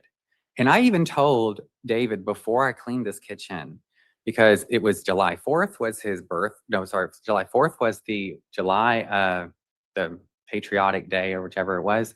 And then July 7th was his birthday. And so before then, I told him, like, okay, I'm going to start really cleaning because I was kicking some butt. Like I was getting on like the ADHD medication. I was getting all these things and I was going to kick some butt now. I was going to get a job, do all this fun stuff. And so I was going to super clean the house and everything and do all this stuff. And that particular day or whichever it was, the kitchen never got destroyed. Like there was never a time that I didn't break stuff in the kitchen or throw stuff on the ground in the kitchen. Well, nobody's talking about the kitchen necessarily. We're talking about destroying the phone because he wants to call the police and you're interrupting the call. So it's not about. No, so it's that not only about the happened one kitchen. time. The interrupting the phone call from the police happened just one time. And that was, I don't believe I broke the phone. All I did was I remember grabbing it, pressing the thing, throwing it into the whichever. And David has, even at my grandmother's house, because he has it's like an insurance plan on the phone. And when you break the phone, you wind up getting like a new phone, a brand new phone. So if it was time to like get a new phone or to upgrade or whichever else, in order to be able to get the best possible trade-in price or whatever, he would get more and more and more of a good chance to, in the middle of like an argument or in the middle of some kind of a disagreement or whatever, just be like, oh yeah, you know what, blam. And he would break the phone. Okay, Mr. Terry, so just in the interest of time, if I ask a question, just listen very carefully to the question I'm asking. Okay. Because then if we start talking about insurance and then, about secondary insurance, then we can get a little bit off of where I'm trying to go with the question. So another thing that your husband says that you did to him is that you screamed at him and prevented him from sleeping. Is this true or false? No, I was not. I had not ever prevented Listen to my question. him. Is it true or false? No, so it is not true. So that would be false. Yeah, it's false. That, Okay. Like I did not prevent him from sleeping. Okay. I did have conversations with him before bed, but not preventing him from sleeping. Like Okay. Did you break his CPAP machine? Yes or no? No, I not ever broke his CPAP machine. Did he have to call the police because you kept waking him up? When that day, so no, that day that the police came, they literally woke me up while I was in the other bedroom. So yes. With my puppet dog. And all of a sudden the police are in the house and I had absolutely no idea what in the world was going on with that. So I have no idea why the police were called. Okay, well, according to this, it all happened on the same big day, which This is guy July and remand 12th, him. the day that the phone went under the bed. Yeah, no, well, it was on top of it, but underneath Or the sheets. over, Mhm. yes, in that area. Yeah. So it all happened in July Jacket 12th, salt and according to battery on. this. Yeah, like Animal that endangerment. day, when the police wound up coming to the house, it was like 11 o'clock in the morning. I was still resting and sleeping. Whatever there was fashion nothing scary crimes you going wanna on add that on there. morning. I was completely shocked. In fact, if there's like a little body camera thing or whichever, I'm in complete shock. Like, what is going on right now? What's happening? Why are the police here? So did it happen on the same day about the cop suicide attempt? No, it did not. That happened on a different day. It happened on a different Okay, day. hence the confusion. So on the quiet day, the non-murder cop suicide day. Yeah. When the police arrived, were you taking on an ambulance? Were you taking on an ambulance? Yeah, so the first thing that they did was they were to say like, what happened? And I was like, oh, I don't know. What is happening? I was so my eyes were like bugging out my head. I was, because I had just woken up and all of a sudden I'm out here with police and I don't know what to say. I didn't know if David did something wrong. I don't know what the world happened. Were you taking on an ambulance? So, yeah, Okay, so yes. they, Yes or no? yeah, so they Okay. asked me, if, I'll ask the next okay, question. Yes. Okay. So, where were you taken in the ambulance? it was to like a hospital thing. I wound How up, long did you stay there? they had no idea. Well, whenever I got there, they didn't really know why I was there. But How long were you there? Just like a couple minutes or whichever. Hours? Like, no, it was like 10 minutes or 20 minutes. They said obviously nothing was wrong. Were you discharged? Yeah, they said there was. Did you go nothing. back home? Yes. Okay. I sure did. Yeah. All right. And the weeks between, well, no, it would be before. Okay, so then prior to July 12th, did you threaten your husband saying that you would commit murder-suicide? Of course not. Okay. No, I love David. And I wound up telling David that if he really wants to really separate and if he really wants a divorce, to me, that it feels like that would be like dying. But I love him so much. I'd be willing to go through that pain for him. I'd be willing to go do it. But like, it's just such a big issue for me because like, this has been my whole life. Like ever since I was little, I was like with him. We're like super cool teammates. We're supposed to be kicking the world together. And I was like, everything was supposed to be cool. And at this point, I started really kind of believing David. I was like, I can't keep dealing with this. I can't keep having you do all this wild stuff and the way that everything, I don't know what's going on ever. I can't ever calm you down. I don't know. So I wound up getting to a place where I was like, you know what? If you really want to do it, let's do it. But gosh, is this going to really hurt me? It's going to be really hard to go through. Yes, it's you against the and world. I did. I said, I literally think I even said the words. The world I said is was like, winning. it feels like by a wide dying, margin. and it feel like death, but I'm willing to die for you for real. Like my love is so strong, I'd be willing to protect him. I've said it multiple times. If anyone came into the house, I would stand up there and protect him. I would make sure that he didn't get harmed, even at the cost of my own life, because that's just like the way I love David. He's just my unconditional snuggle bug. I love him, and so I don't want to leave him. But at this point, I started getting to a point where like, all right, maybe we might need to separate. Okay. Well, two more things that are mentioned in the TPO. The first is that you screamed at him and you damaged his hearing. So you and the other one is pouring trash and liquid. So could you address those two separately, but just briefly? Okay. Yeah, I know it's a lot. The ear thing, David has very sensitive hearing. And sometimes, especially whenever we're having arguments, I might be a little bit soft-spoken, and then David kind of gets an octave over. And so I have to kind of do an octave over that in order to kind of be like, no, don't do that. And especially if I'm too soft, he'll let me know like I'm sounding like I'm like totally chill with this. Like there's no big problem or there's no deal. Like I'm happy, I guess. I'm happy that he's acting this way. So I had to kind of act like, no, please don't, and then if my voice got into anywhere near a higher octave at all whatsoever, all of a sudden you're hurting my ear, you're messing my ear up, you're doing all of these things to my ear, you're messing with me, this is horrific, this is abusive. And I didn't know what to do. I mean, I don't know how to like get through this situation. If I'm super duper soft, it messes me up. If I get serious and I go, no, David, this is not it, then you're yelling at me. So I know for a fact he has said multiple times I'm hurting his ear, or that his ear is like really hurting because I'm too loud. But then if I'm soft and happy, we're trying to get through it with a smile and everything's gonna be okay, David, it's all right. Then it's like, Thank you even very taking much. it seriously. Thank you. What about the pouring trash and pouring liquid? Just very briefly. Okay, yeah.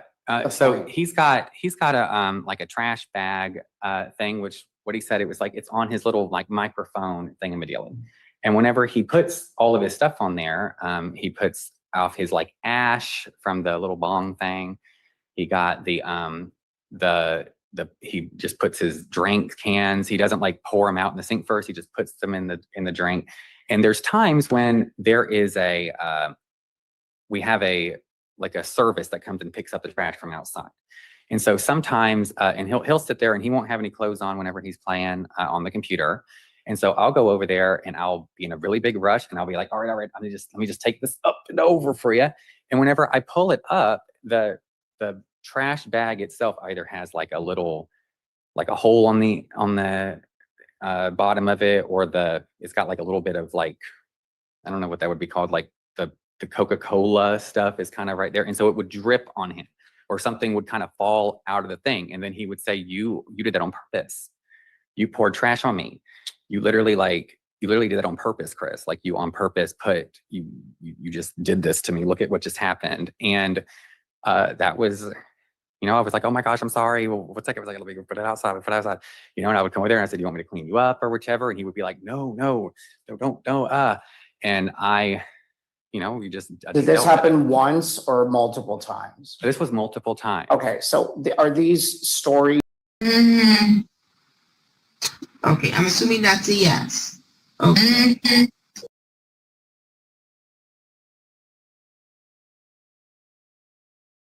Like, whoa, oh my goodness gracious, wow, you can somehow come up with that, it's like, ooh, I mean, it's escalating. It's like, it feels like super mega escalation. Like it's you would think it was just this, but then it gets here, and then if you try to solve this, super mega escalation, and at some point you just shut down and you don't know what to do anymore. You just want to like somewhere else. Okay, great. Let's move on to another topic. Okay, great. Sergeant, if I can we get a 5-minute bathroom break or less? I'm going to be fairly efficient after this. Well, we'll address the need for a break. Had you finished? It seemed like you were transitioning to something different. I can take a break. I was going to go to a different topic. That's what I mean. You were transitioning. So a natural time for a break. We'll do that. It'll be a break for everyone. So we'll try to keep it to 6-7-ish minutes, but you tell Deputy Gordon, if I'm trying to bring you back in here too soon, just sort of bar the door and he'll let me know you aren't ready to end the break. Please don't talk about the case or conduct any outside research. See you back in just a little bit. All right, good.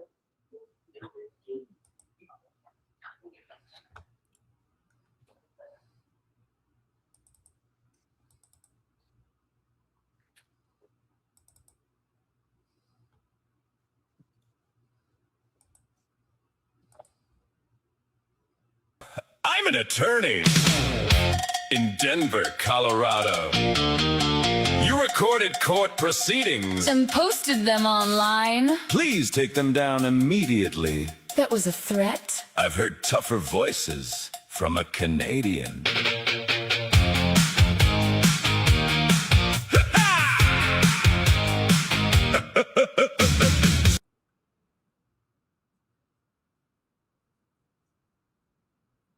Like it if someone puts your vagina on Facebook? I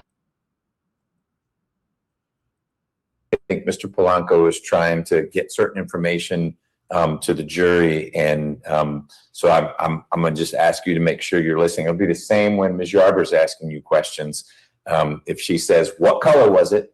Don't talk about a trip you took with David. Say the color was blue.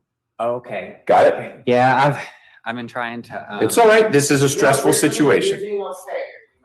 I wasn't saying he wasn't doing well. I'm just saying he needs to answer the questions directly. All right. Can I talk to him in my break? Just not about the case, but you can talk to him. Why don't you guys step outside and just don't talk about whatever else you're going to be covering. Okay? Oh, okay. Right out there. Well, just here, Kirsten.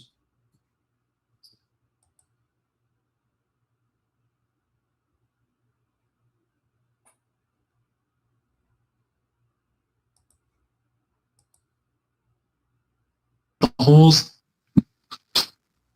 This creature, it's like a rodent. It's like nesting underneath my bedroom, like my bedroom floor. The skirting was never fully pulled back when he promised me that. We both saw this creature, and he set traps that were too small.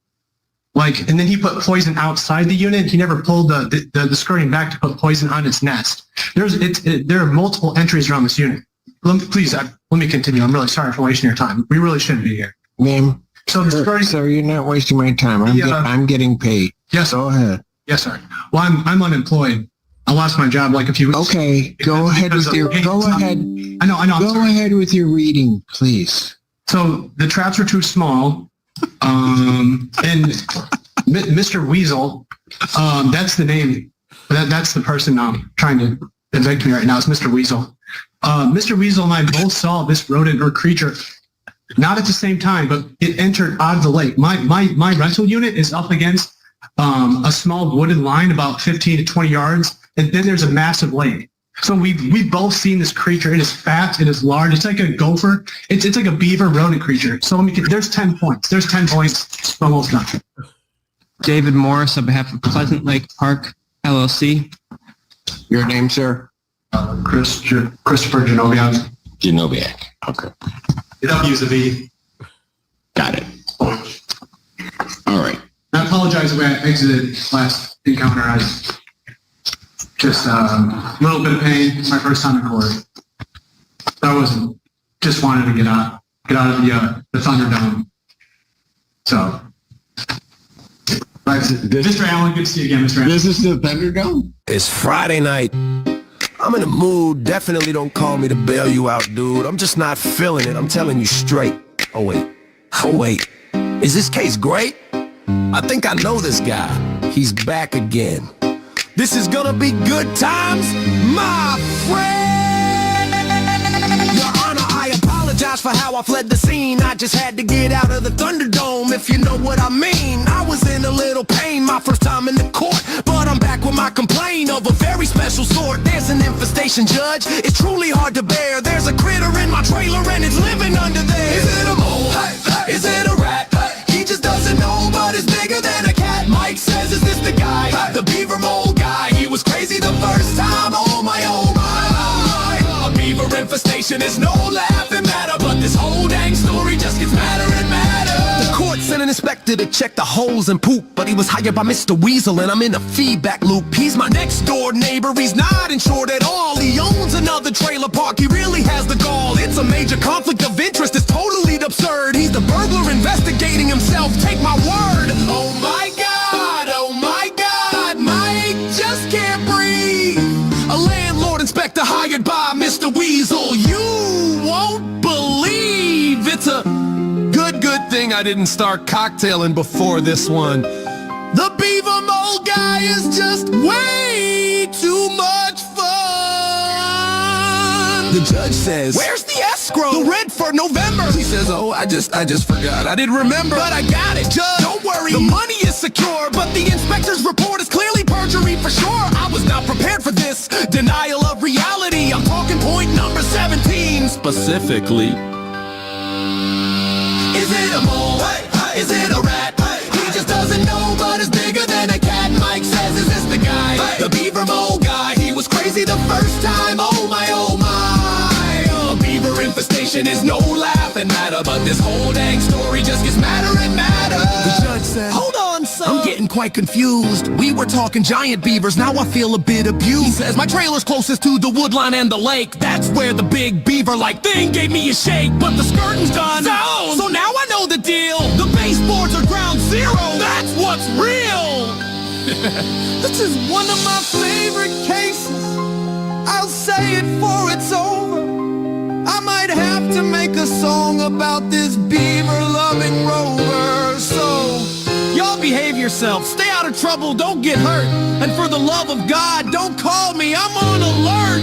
Just take a damn Uber and leave me all alone with Mr. Weasel and the beaver from the Thunderdome.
Facebook, flooding her notifications down to the break of day. One wild one even came through Pinterest. Lady cop, hear me pray. He says I'm super gay, babe, swearing on my ex-man's grave. 16 years with the guy till the heartbreak wave. Tried a girl for 4 months, saw the promised land. Now I got PTSD from the vagina. Lord, lend a hand. Lady cop, why you gotta be so fine? I'm a Christian boy who loves Jesus, but your badge is on my mind. Lost my dog last Tuesday and the cops just walked away. Now I'm stalking one of y'all, tell Bill I'm okay. Lady Gaga on repeat, bad romance in my veins. I'm not in handcuffs yet, but baby, it's a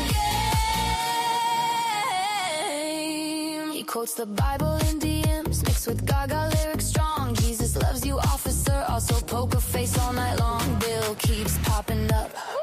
Who the hell is Bill? Maybe an ex, maybe a client, maybe voices in the thrill. Mom's salon chair is his throne, coloring roots and dreams, while he's refreshing her profile like it's holy water streams. Dog still missing, heart is still bleeding. 16 years thrown away, now his whole world's repeating. Claims reform, found the light, speaking in tongues and glitter, but the messages keep coming. See my dog, also you're bitter. Lady cop, why you gotta be so fine? I'm a Christian boy who loves Jesus, but your badge is on my mind. Lost my dog last Tuesday and the cops just walked away. Now I'm stalking one of y'all, tell Bill I'm okay. Lady Gaga on repeat, born this way in my soul. I'm not in custody, but I'm digging myself a hole.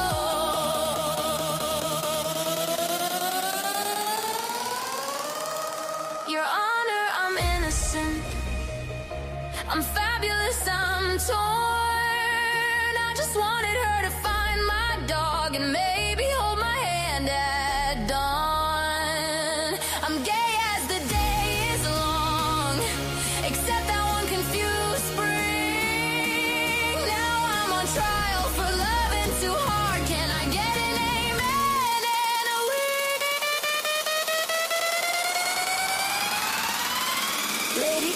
Lady cop, put the cuffs on me slow. I'll sing you Gaga in the station. Put on a whole damn show. No handcuffs today, but the trial's just begun. Hairdresser in love with a badge under the courtroom lights. Tell Bill I said hi. Wherever you are, guy, I'm not in custody yet. Amen, poker face. Good night.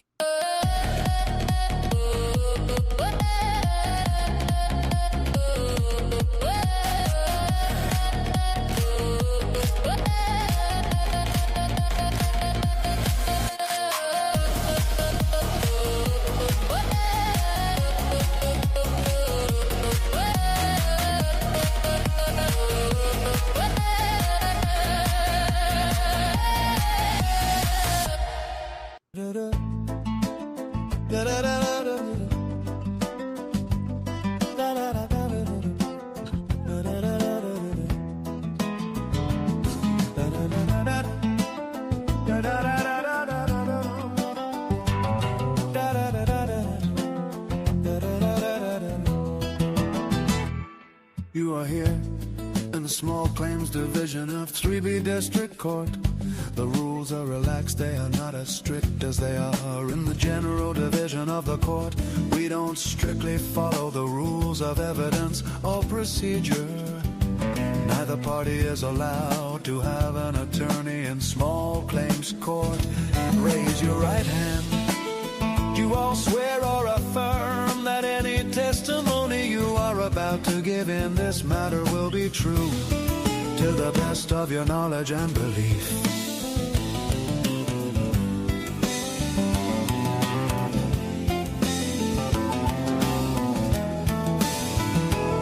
There is no formal record in small claims court, and there is no appeal. Any decision made here is final. Either party has the right to remove the matter from the small claims division to the regular division of the court, where you could sue for up to $25,000. But you would have to tell me before we begin. Once we begin here, any decision made here is final. Raise your right hand. Do you all swear or affirm that any testimony you are about to give in this matter will be true, to the best of your knowledge and belief?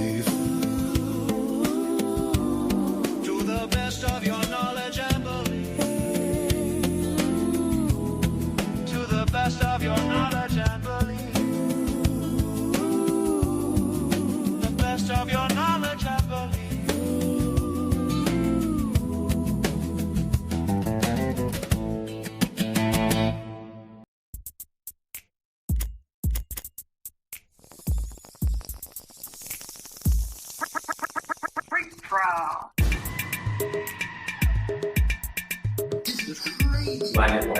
You do. Well, stand, but then when they've taken their seats, you can then take yours.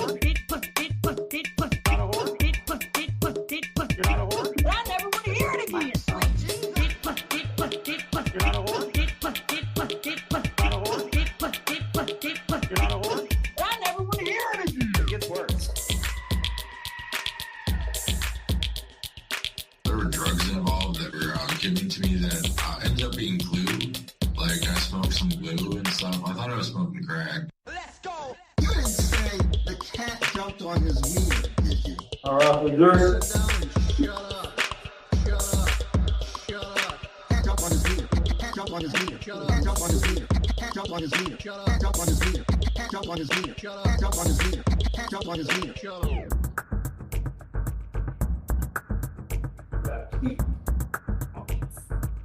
Can you just let this go for once? For once? Okay, that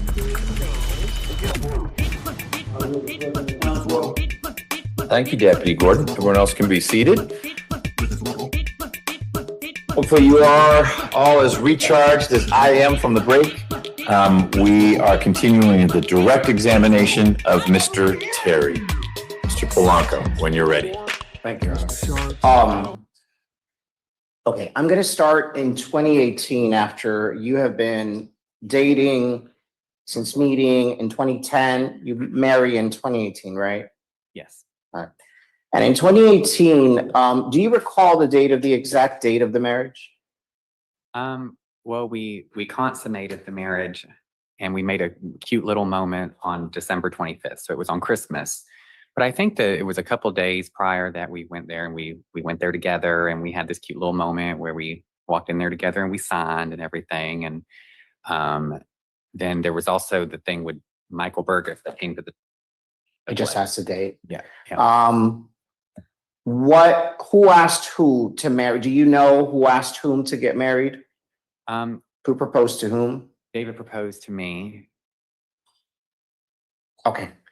Beginning in the marriage, beginning when you, once you've been married, what was your contribution to the household? Do you understand what that question is asking? Yes. I wound up doing like all the grocery shopping. I wound up getting like almost every one of his drinks out of the refrigerator if he was thirsty.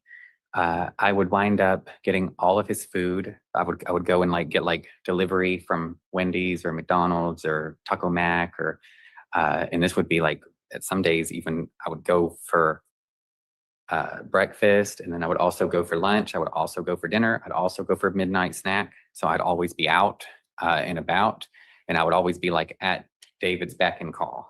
I was like his little thing. If it was something, I'm gonna go get it. If he needed to call somebody on the phone, I was the one calling. I called all of his people. I called all the different things. And anytime I ever made any money, it just went straight into his bank account. I mean, I never even saw my own money in my own bank account. It was always just his. It's 9, Exhibit 9, Your Honor. Okay. Sorry. Ma'am, are you a whore? If I may approach. You may.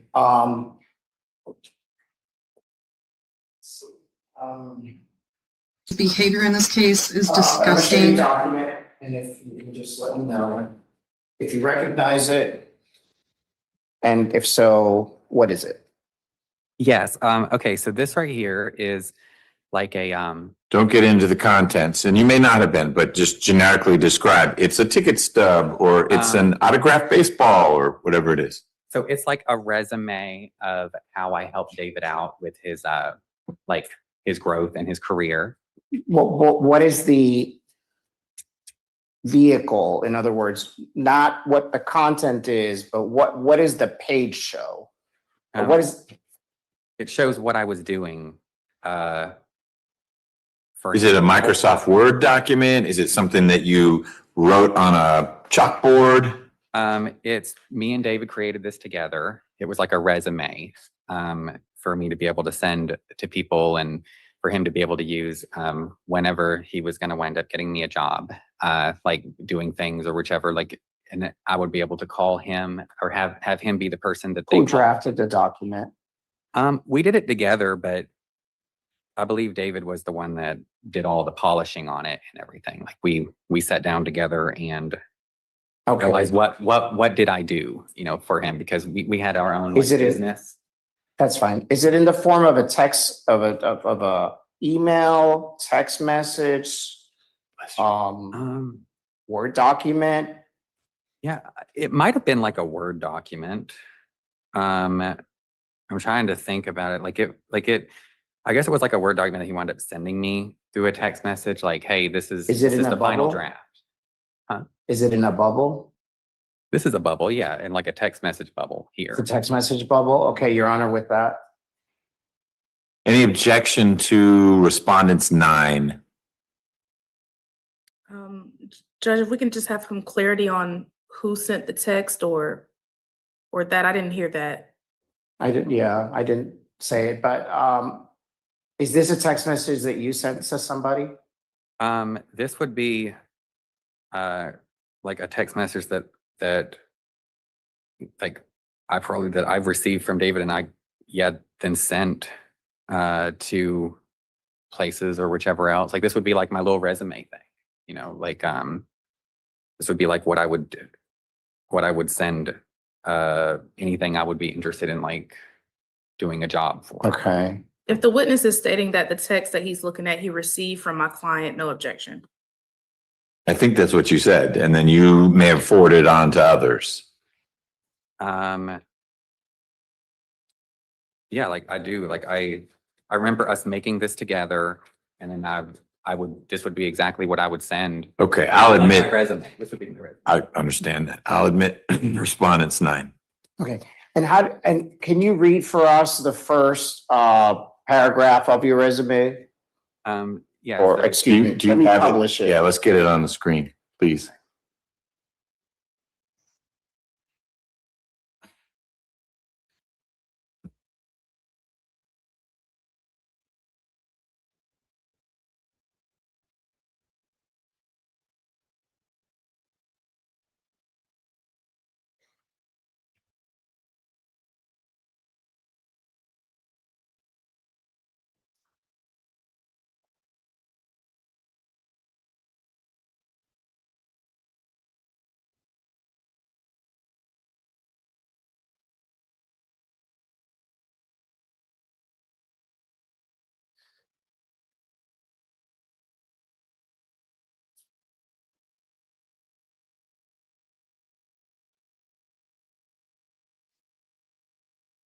Okay.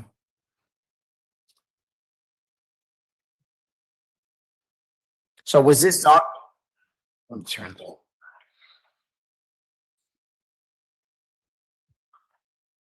I've muted you. You're good. Oh, you just unmuted yourself. Don't press any buttons. Was this document drafted in 2019? Or this document was drafted in 2019, yes? Yes. Okay. This is soon after your marriage? Mm-hmm. Yeah. 6 months or so? Yep. All right. So like a real team then. So how do you describe yourself from 2017 to present? Can you magnify it a little bit, please? Yes. So that would be David's like personal assistant. I'd be responsible for making appointments and calling, retaining information from calls.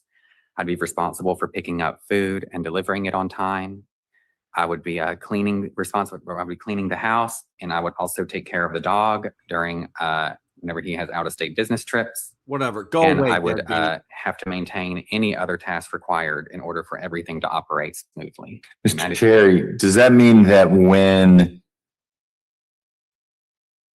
Mr. Piner was not on out-of-state business trips, he was responsible for taking care of the dog? No, absolutely not. My puppy dog is really scared of David. I mean, he is not.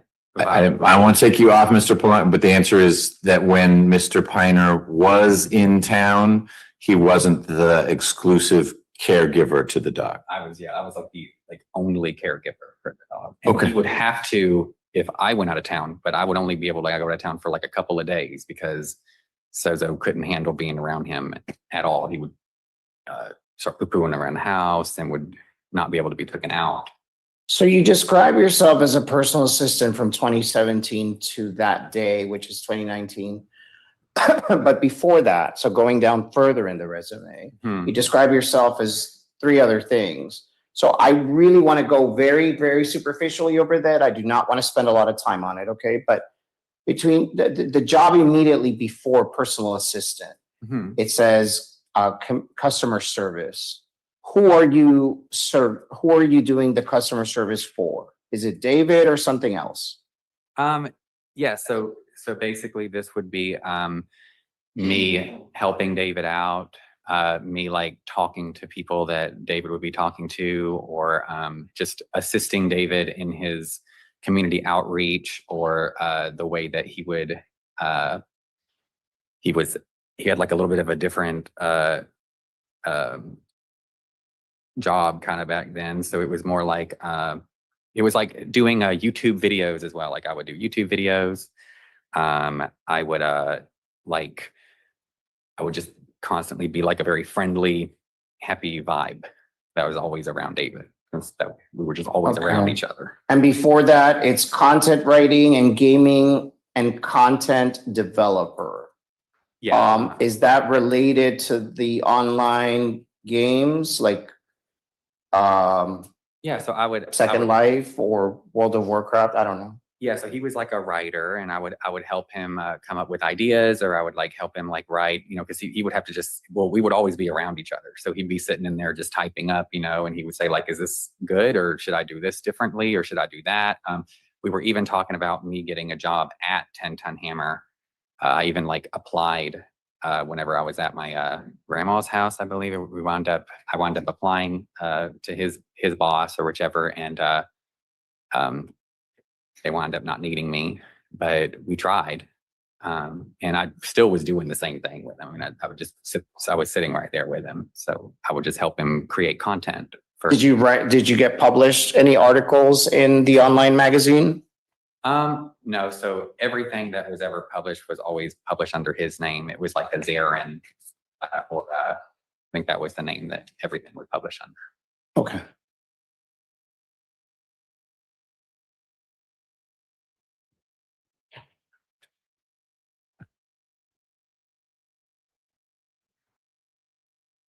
Okay. So there's been some, I guess, statements or testimonies that you just kind of danced, smoked weed, went to church, and was on an hookup app called Grindr. Danced, smoked weed, went to church, and did that, and sat on the fluffy marshmallow couch, hugging the dog all day. Is that like, what is your response to that? I guess characterization of how you spent your time. I mean, I did a whole lot more than that, like I do like dancing. I do like snuggling my puppy dog, because the puppy dog is the doggy that I wound up getting after my mama passed away. Like I named doggy Sozo. I found a doggy. It's my doggy. David knows it's my doggy 100%. It's constant, just obvious knowledge of that. I even called it, I'm the pup owner. And we would always talk about pup owner and how much he misses his pup owner. And he was literally so attached to me at the hip that it was just beyond silly. I love that daggone puppy so much. Like he's so daggone cool. And he's like the puppy of all puppies for me. Like he's my doggy. The first doggy I said, this is my dog. Because instead of it being like a family dog, this was my puppy dog. And I needed to have something that was kind of emotionally supporting, because my mama passed away at 51 years old. And I was really connected to mama a whole lot. So whenever that void, I wound up going to church, and I was doing a lot of church stuff. And I was dancing, and David really does like smoking weed a lot. And so I would smoke weed with him, and I would smoke a little. I mean, I would try my best to because I'm not very good at, I'm not a very, I don't like going to sleep and stuff like that. I like being, especially since I got to drive and I got to do all these things and whichever. So I would put like a little tiny bit like a little itty bitty bit, and then I would feel like I'm doing it with him. Okay, so my question originally was about what was your contribution to the household, how you spent your day. Sounds like you were a personal assistant, you were busy doing Yes. household chores. Just calling people. I would always be out in the car doing chores and doing like errand runs. I would be consistently like just asking David, what do you need? What do you want now? What should we do? What should I do here?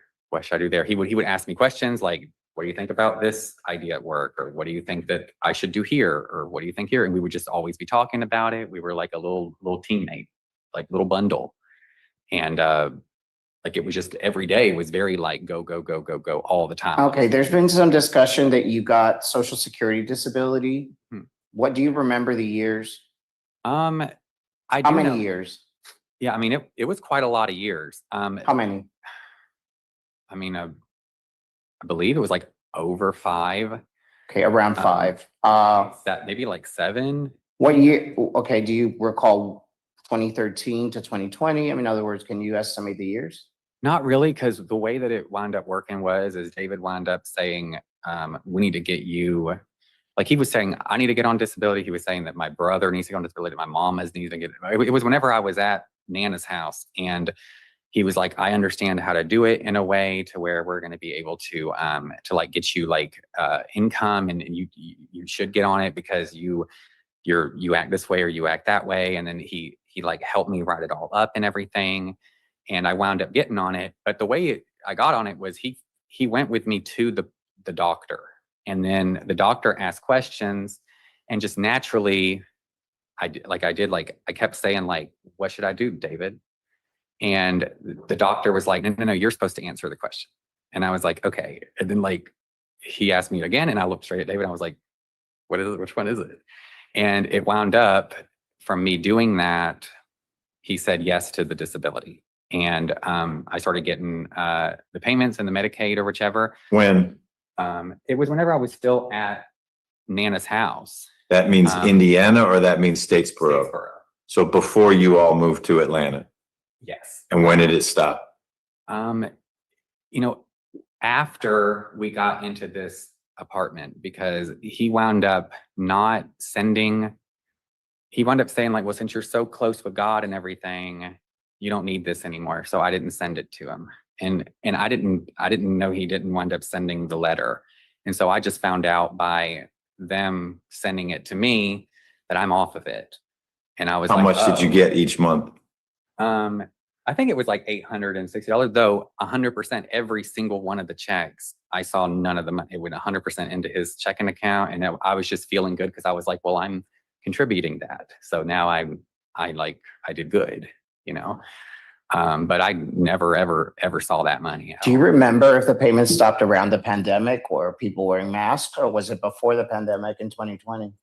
Yeah, I think it was like right whenever the pandemic first kind of started, because I think they like sent us a thing saying like, you need to send us updated information. And David just didn't. We filled it out. Like I did the whole thing and everything. We filled it out, but then he didn't never send it. So You remember if you were living in, excuse me, your husband yesterday had testified that you were living with your grandmother approximately in 2012, 2013 period. Does that sound right? Yeah, I think so. Yeah. Okay, so approximately from 2013 to 2019 is when you received these payments. Yeah, or maybe even a little bit longer. I mean, like, I guess maybe I had it for like quite a long time. I don't really know because I never saw the checks. So I guess for me, it was I just had health insurance. I had like all of this stuff, and I would go to the little place and I would talk to him or whichever. And that's fine.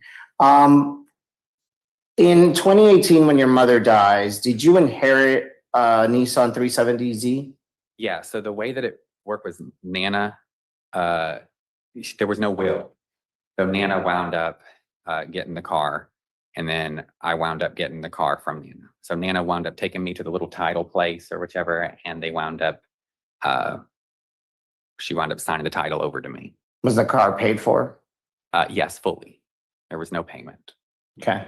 And what that before you was Well, I mean, this was before you were married, right? That your mother died? Yes. Before So December. It was July. It was July 25th, I believe, that Mama passed away. And then Of 2018. of 2018, it was July 25th. And she was quite young at 51. Yeah. Oh my gosh, it was the weirdest thing ever. Like it was, I couldn't believe it. It was like the most wildest thing Okay. ever. So when you inherit this car, I guess, did David use it? Was it his property? Did his name ever get on it? Yeah. So, I mean, so David would drive it and stuff. He didn't really like driving it all the time or whichever, because he said like it was like a superstitious thing or something, like Mama wouldn't want him to drive it or something like that. But it never stopped him from doing it. But let me rephrase the question. Did his name ever get on the car? Well, when we wound up selling it, he wound up like rebuying it because he disagreed with the fact that my family, since I was the one that actually wanted to sell the car, I was talking about because of the Lord, and I was thinking like, I think we should do it so that I could wind up helping Chad out, which is my brother Chad, getting his dental work, because I thought like he needed to get a full thing of dentures. Because of the Lord. And I was thinking in my head, like, this will work out good. So even though I love Mama. Mr. Terry, Oh. I sorry to interrupt, but my question was, did his name ever get on the title? Yes or no? I believe so, because he rebought it, and I believe he was the main person. Okay. And I was the co-signer All right. of the And car. where is the vehicle today? Well, it's like in Ohio being sold. Okay, how did somewhere. it get there? Well, the car got stolen because When did it get stolen? I wound up, basically I just had to take all my designer stuff and all my mama's jewelry and everything and just. When did it get stolen? Oh, it was like right after I wound up getting kicked out of the house or whichever happened there. Is that 2025? Is that last year? 2025. Yeah, so it was 2025, and there was only a little bit left on the loan too. It was worth 20,000, and it was only like 6,000 left or something, 5,000 on the loan. Okay, so Sorry, the camera is off for the witness. Sorry. Keep going. okay. So let's talk about the TPOs, which are, I guess, around the time period that you're talking about. On July 15th, you were served with certain TPO papers. Do you know what I'm talking about? Oh yeah, Okay. it was wild. Did you know ahead of time that David wanted to divorce you? I mean, like, I thought Yes or no? yeah, like Did you know? whenever we had arguments, he would mention it all throughout. I didn't know this was the time when it was really, really serious. So I wasn't prepared for that, but I was prepared to start making the things of like, I'm going to go to my dad's house for a little bit and hang out. And we were going to like have this really cute like relationship online again. And then we were going to come back because we were there for the pandemic. And we kind of just, I felt like it was time for like us to like, but I didn't think we were going to actually really separate because I'm committed to David. I would not separate. I just thought it was about time for like me to be like, hey, guess what I'm doing over here? And I was thinking about getting the job and all this fun stuff. And I was thinking that's how it was going to work out. I didn't think it was like we're never talking to each other. Or, I would never agree to that kind of stuff. Got it. Next question. Yeah, so when you were told to leave the house on July 15th, where did you go? Well, I was in complete shock. But where'd you go? Oh, I first went to like, it was like this little, like a Jewish household. I had these, there was like kind of. What was your final destination? So I stayed there for a little bit. I stayed somewhere else for a little bit. And then I wound up finding like a person that said they'd be able to help me out over at, like it was like kind of downtown or a little bit Atlanta or whichever. I was supposed to like put all my stuff in the house and I could stay there while I waited for this wild trial or whatever was going to happen. So for me to kind of refute the evidence and get back to my house, you know? And whenever I was there, I wound up getting like hoodwinked or whatever, and everything got stolen. Everything inside of the car got stolen. The car got stolen. And I was like totally just walking. I mean, I went to, I was homeless completely now. You know, I had no car. I had no nothing. I had no idea what was going on. And I didn't know. Like I went to What car were you riding? Wait, just, if you don't mind, I'll just ask the follow-up questions. So what car were you driving when the car was stolen? It was the 370. Okay, this car that we're talking about, the Nissan 370 Yes, that you that was- inherited from your mother. Yeah. So this car you said was stolen from you Yeah, completely stolen. because you were in downtown Atlanta after being kicked out of your house? Yes. And what was your next move after that? The next move? I went to Atlanta Hope, the Hope Atlanta airport thing, hoping I could stay there. She said, there's no way for you to really stay there. I wound up trying to make it. I was so like, I was like, oh my gosh. So I wound up going to my house. You know, I wound up going to, I was thinking I would go in there and be like, hey, David, I see you really want to get rid of me. This was serious. Oh my goodness. Well, like, help me. I need help. Like my car is stolen. All my stuff is stolen. All my mama's stuff is stolen. I need help. I don't know what to do. Like Okay. I was so tired. You described walking. yourself as homeless after the car was taken. Is this because you were sleeping in the car? So I was sleeping in the car prior, and then I had met somebody to where I was moving the stuff into their place, and then it wound up just everything was stolen. So when I wound up coming back to the particular house, the house was like cleaned out. All my stuff was cleaned out of the house. My car was gone. Everything was gone. So there was like a couple things on the ground. I wound up grabbing like cute little Jesus-y stuff. So do we know whatever ended up happening ultimately to the car? Like, what is the status today? In Ohio, we know that. Yeah, so it was recovered like the day after I went to jail, which was wild. I can't believe it happened to me. But the day after it got recovered, but then I believe they contacted David because they couldn't contact me. I believe he was the first one on the car. So they wound up contacting David and nothing happened. Like it didn't get out of import. So it got sold or something and then it wound up just being for sale in Ohio for basically like $20,000 still, you know. Okay, so nobody took it out of impound. Is that what you mean? Yeah, nobody, my family was never alerted. I didn't know until after I got out of jail that, because I couldn't call David or ask anything like that. So I just was waiting until I got out of jail. But my gosh, that took forever. How much money did you make working DoorDash? Per week? Yeah, I mean. Or per month? I would. On average, just one number. I don't really know since I never really saw the money. It just went to David's account. Okay, so it was sort of set up where the earnings would be deposited into a joint account, or what kind of account was it? It wasn't I don't believe it was a joint. It was just like the money went to his account or whatever. Right, but you can still see my your paycheck went to the. You can still see your earnings on the phone. Yeah, I mean, I per don't think month. I wasn't really checking it. I was more checking, like I would like sign up to the thing and I would like go pick up something or whichever, and then I would come home. So you don't know how much money you were making?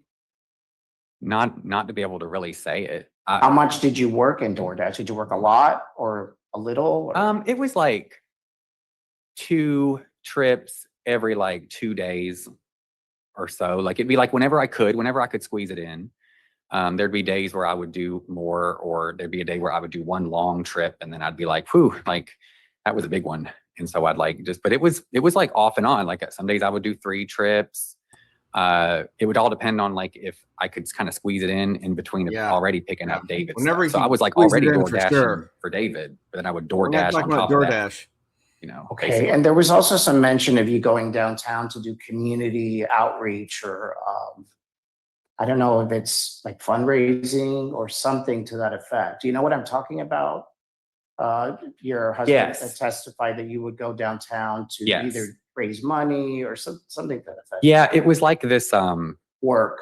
yeah, this little work dealio thingamadilly where like you go there and you like try to get people to donate for like a fundraiser thing or like a thingamadilly. And it just was like you would have to get up way too early to be able to go do it. So I wasn't able to do that for very long at all. Like it's not a Okay. thing I was. What year was the Toyota Prius purchased? I think it was in like 2019. Okay. Maybe, or like, I think it was like 20. Was that the same year the dog was purchased? Yes. Uh-huh. Okay. How did you, how did you both come into possession and ownership of Zozo, the dog? So I came up with the total idea that I need to get I need to get a puppy dog because my mama passed away. And I just this is the time for it. David was not looking for a dog or not interested in getting a puppy dog. He was kind of confused. He was like, "You're going to get a dog?" And I was like, "Yep, I sure am going to get a puppy dog." And I remember like talking to Nana about it. It was that Christmas or my birthday or something. I was going to get some money and I was going to get one puppy dog. And it was going to be a puppy, but it wound up falling through. So I tried, this was going to be a very expensive puppy dog. This Zozo, he's a purebred border collie. And I wound up calling her on the phone and we had these long talks and she was like, "This puppy dog has went through a lot. And I can see that you're like really wanting to hang out with the puppy dog a lot and stuff like that. So I want to help you out and I want to help him out. And so I really think I want to sell this dog to you and I want to sell it to you for like the amount you can pay." So I wound up like being able to pay what I was able to pay, which was like just $300. And I wound up driving all the way to Ohio, just myself in the car. It was like David, it was really just separate from this. It was not a thing that David was interested in. It was like, "This is your dog." It was obvious it was my puppy dog. It was 100% obvious. Excuse me. It was like my emotional support puppy dog. Okay, Your Honor, earlier in the morning, I had submitted D6 and D7, which was the dog contract and the vet visit. Does the court have? I Are do. those still there? Okay. Would you like me to hand them to Mr. Yes. Terry? Yes. Here are 6 and 7, sir. Okay. So I'm just showing you two documents. Would you mind taking a quick look at them? Tell me if you're familiar with them. So how? D9. Yeah. These are so- D6, D7, sorry. Yes. I'm Okay. familiar with these. Okay, and Here's the procedure is for all the- are hoarders. these documents related to the purchase and Start. care for the Remove. dog? J down. This is what Monica, the Bulldozer. person who Jail. sold the puppy dog, sent. All right, and That's how it. did you come into possession of these documents? She sent it to me over the phone. Okay, who is she? Monica. She was from Bent Creek Border Collies. That's like her little thing. And she's the one who was Is responsible. She the seller of the dog? I believe that Breeder? she wound up getting, because basically the puppy dog was a pick of the litter from another woman. And she wound up noticing that the woman was breeding him a little bit too fast because he's a very special border collie. And so he has a stud dog basically. And the lady was trying to get money way too fast with him. So Monica wound up driving across the thing, seeing him, saying, you got to sell the dog because you got to sign this contract thing saying that she can do that. And so I believe that I actually picked up the dog from the Ohio, and the lady that was being forced to sell it was like the middleman, and because it went straight from her to me.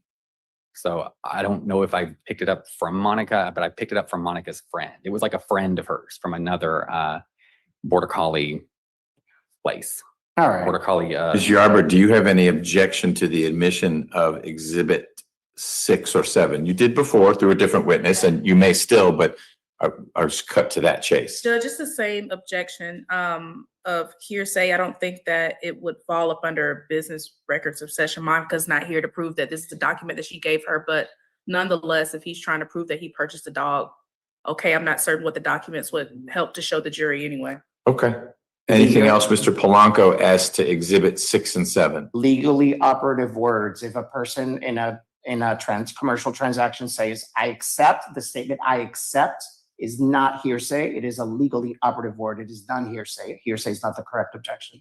Okay. It falls in the 4 categories above hearsay. Okay, I'm gonna exclude 6 and 7. You can certainly ask your client more about the dog acquisition process, but 6 and 7 will stay out. Can I have those back, please? Yes. Thank you. Got it. Those are 2 things. Thank you. Yep. Okay, so presumably you want to keep the dog. 100%. That's like I mean, if I'm losing David, which I'm in a position where, like, I agree, if he really, really doesn't want to be around me, of course he doesn't have to be, you know, but it's rough for me because this is like the love of my life, that I'm my little teammate guy, the guy I just wanted to say, hey, what's up? I hope you're doing good. I don't know what's happened, but it seems to be happening. But you want so to now keep- my doggie, I can't also lose a doggie that I literally love, and I've done I have never hurt that puppy dog. 100%, like, by far, absolutely would never ever hurt that puppy dog. That's like my kid, like my everything. That's like a puppy dog that I literally wind up like snuggling a lot. I'd be like you said, I snuggled it all day, but I would snuggle him all the time whenever he was home because Sozo was scared of him. So he would always be. That's why that's even like why we wound up not started sleeping together very much, because I was always like over there making sure Sozo's okay. Sozo didn't really like being around the whole thing. I was just constantly loving on the puppy. I mean, we went outside like all the time. We were outside. We were hanging out with the people. Like he didn't like ever walk Sozo. If I was there, he never did. There was like never a time where David wound up being able to do it because Sozo wouldn't even walk out the house. He'd be like, no, that one. No, that one. All right, next I'm question. a full-time pup owner. Okay, Mr. Terry. So what are you asking your husband in terms of alimony? Well, like I wish I would have been able to talk about it, you know, without like, it's like I need help getting on my feet because right now. Why is that? Because I mean, just everything just got taken out from under me like a total rug. I don't like right now, just like I can't go get, like I'm relying on my 81-year-old like grandmama that has a heart problem, and she's having to do everything. I can't even get a job right now because of the fact that I have this ankle thing. I have to sit at the house all day long, just sitting around, and I would never hurt David or do anything like that. I'm not that vibe at all. So I'm just sitting here for no reason, confused. We're all confused. What's going on? Why did this happen to me? And I've been with him now. Like I literally met him online at 15 years old. Now I'm 30. Well, he left me at 31 by just throwing me out the house and saying bye. He could let every one of my cards go.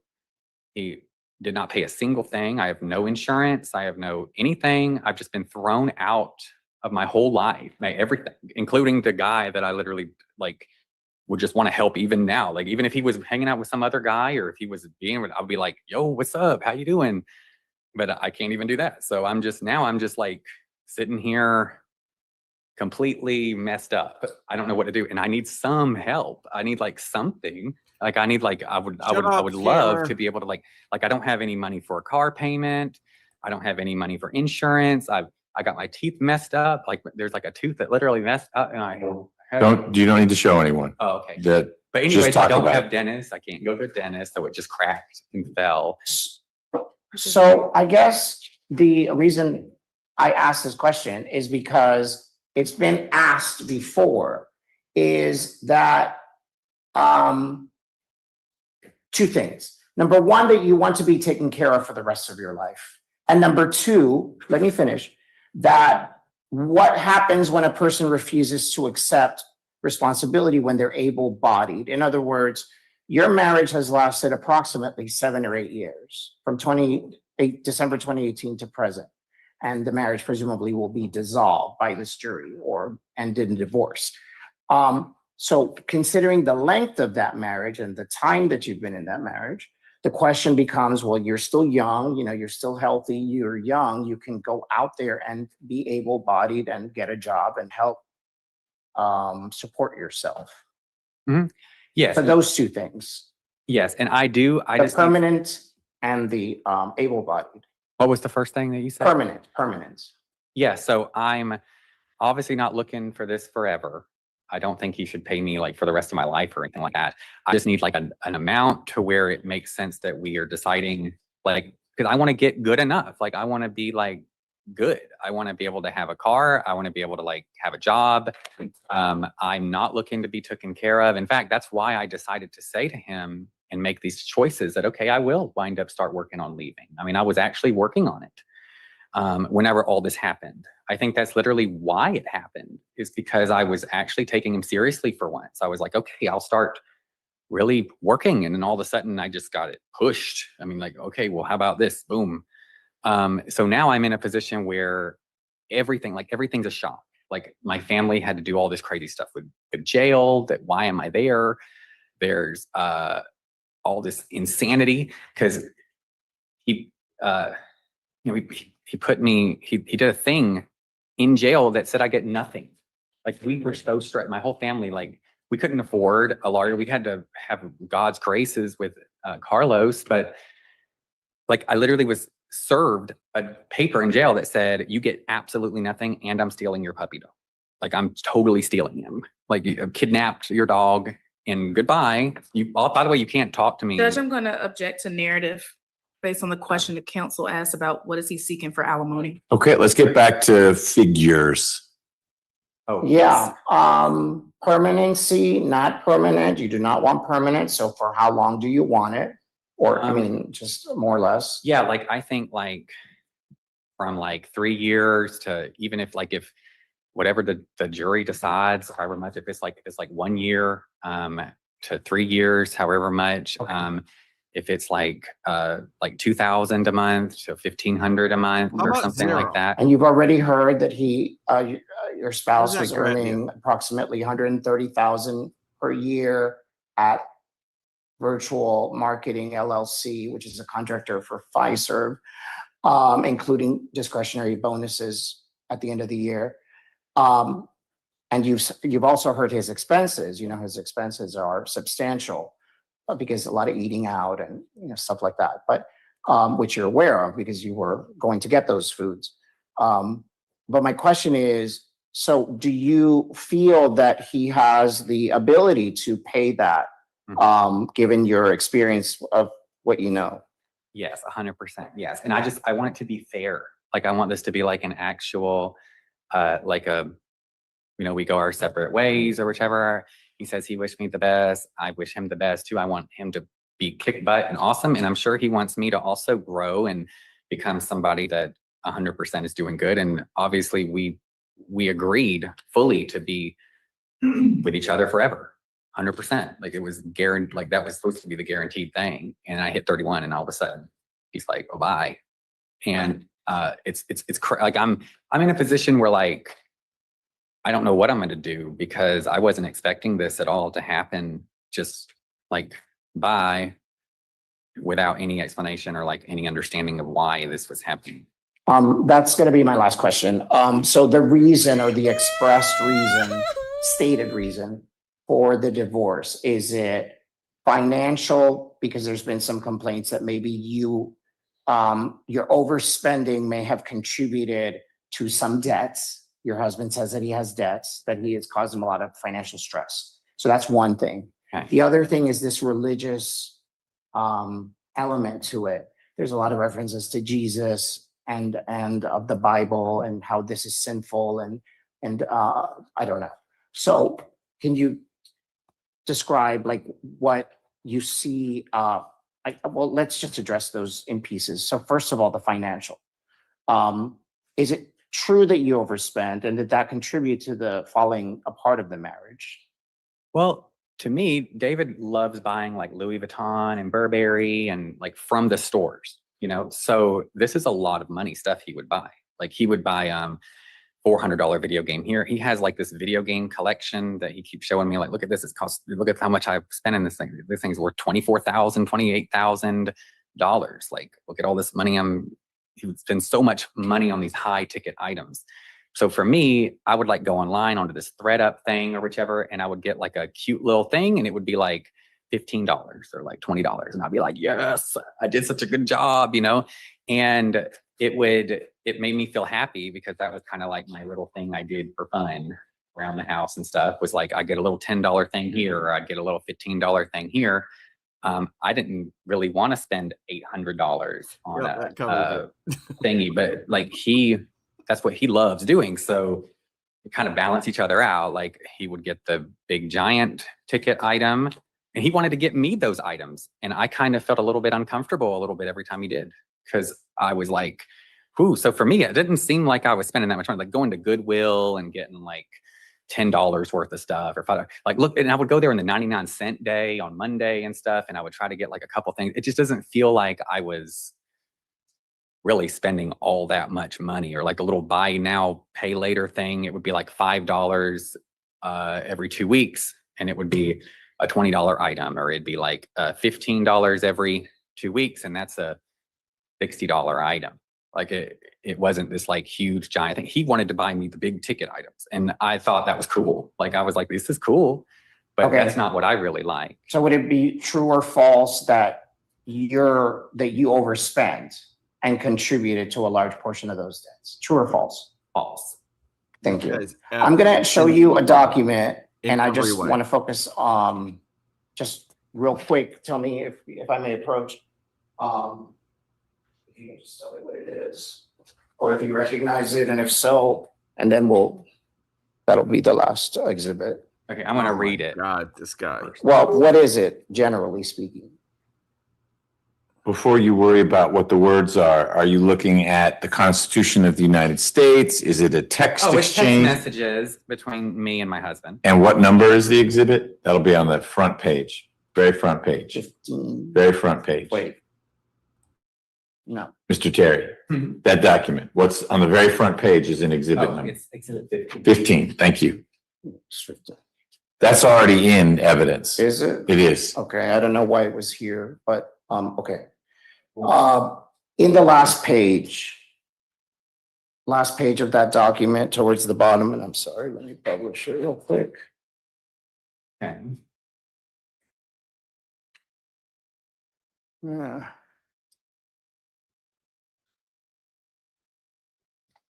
Yeah, and it's true. He would consistently say that he was the one that abused me. He would consistently say, I'm the abuser. I'm abusing you for real, and you need to get away from me. And he would be very like, he would look at himself and say, I mean, I'm really doing this to you. I'm seriously abusing you, dude.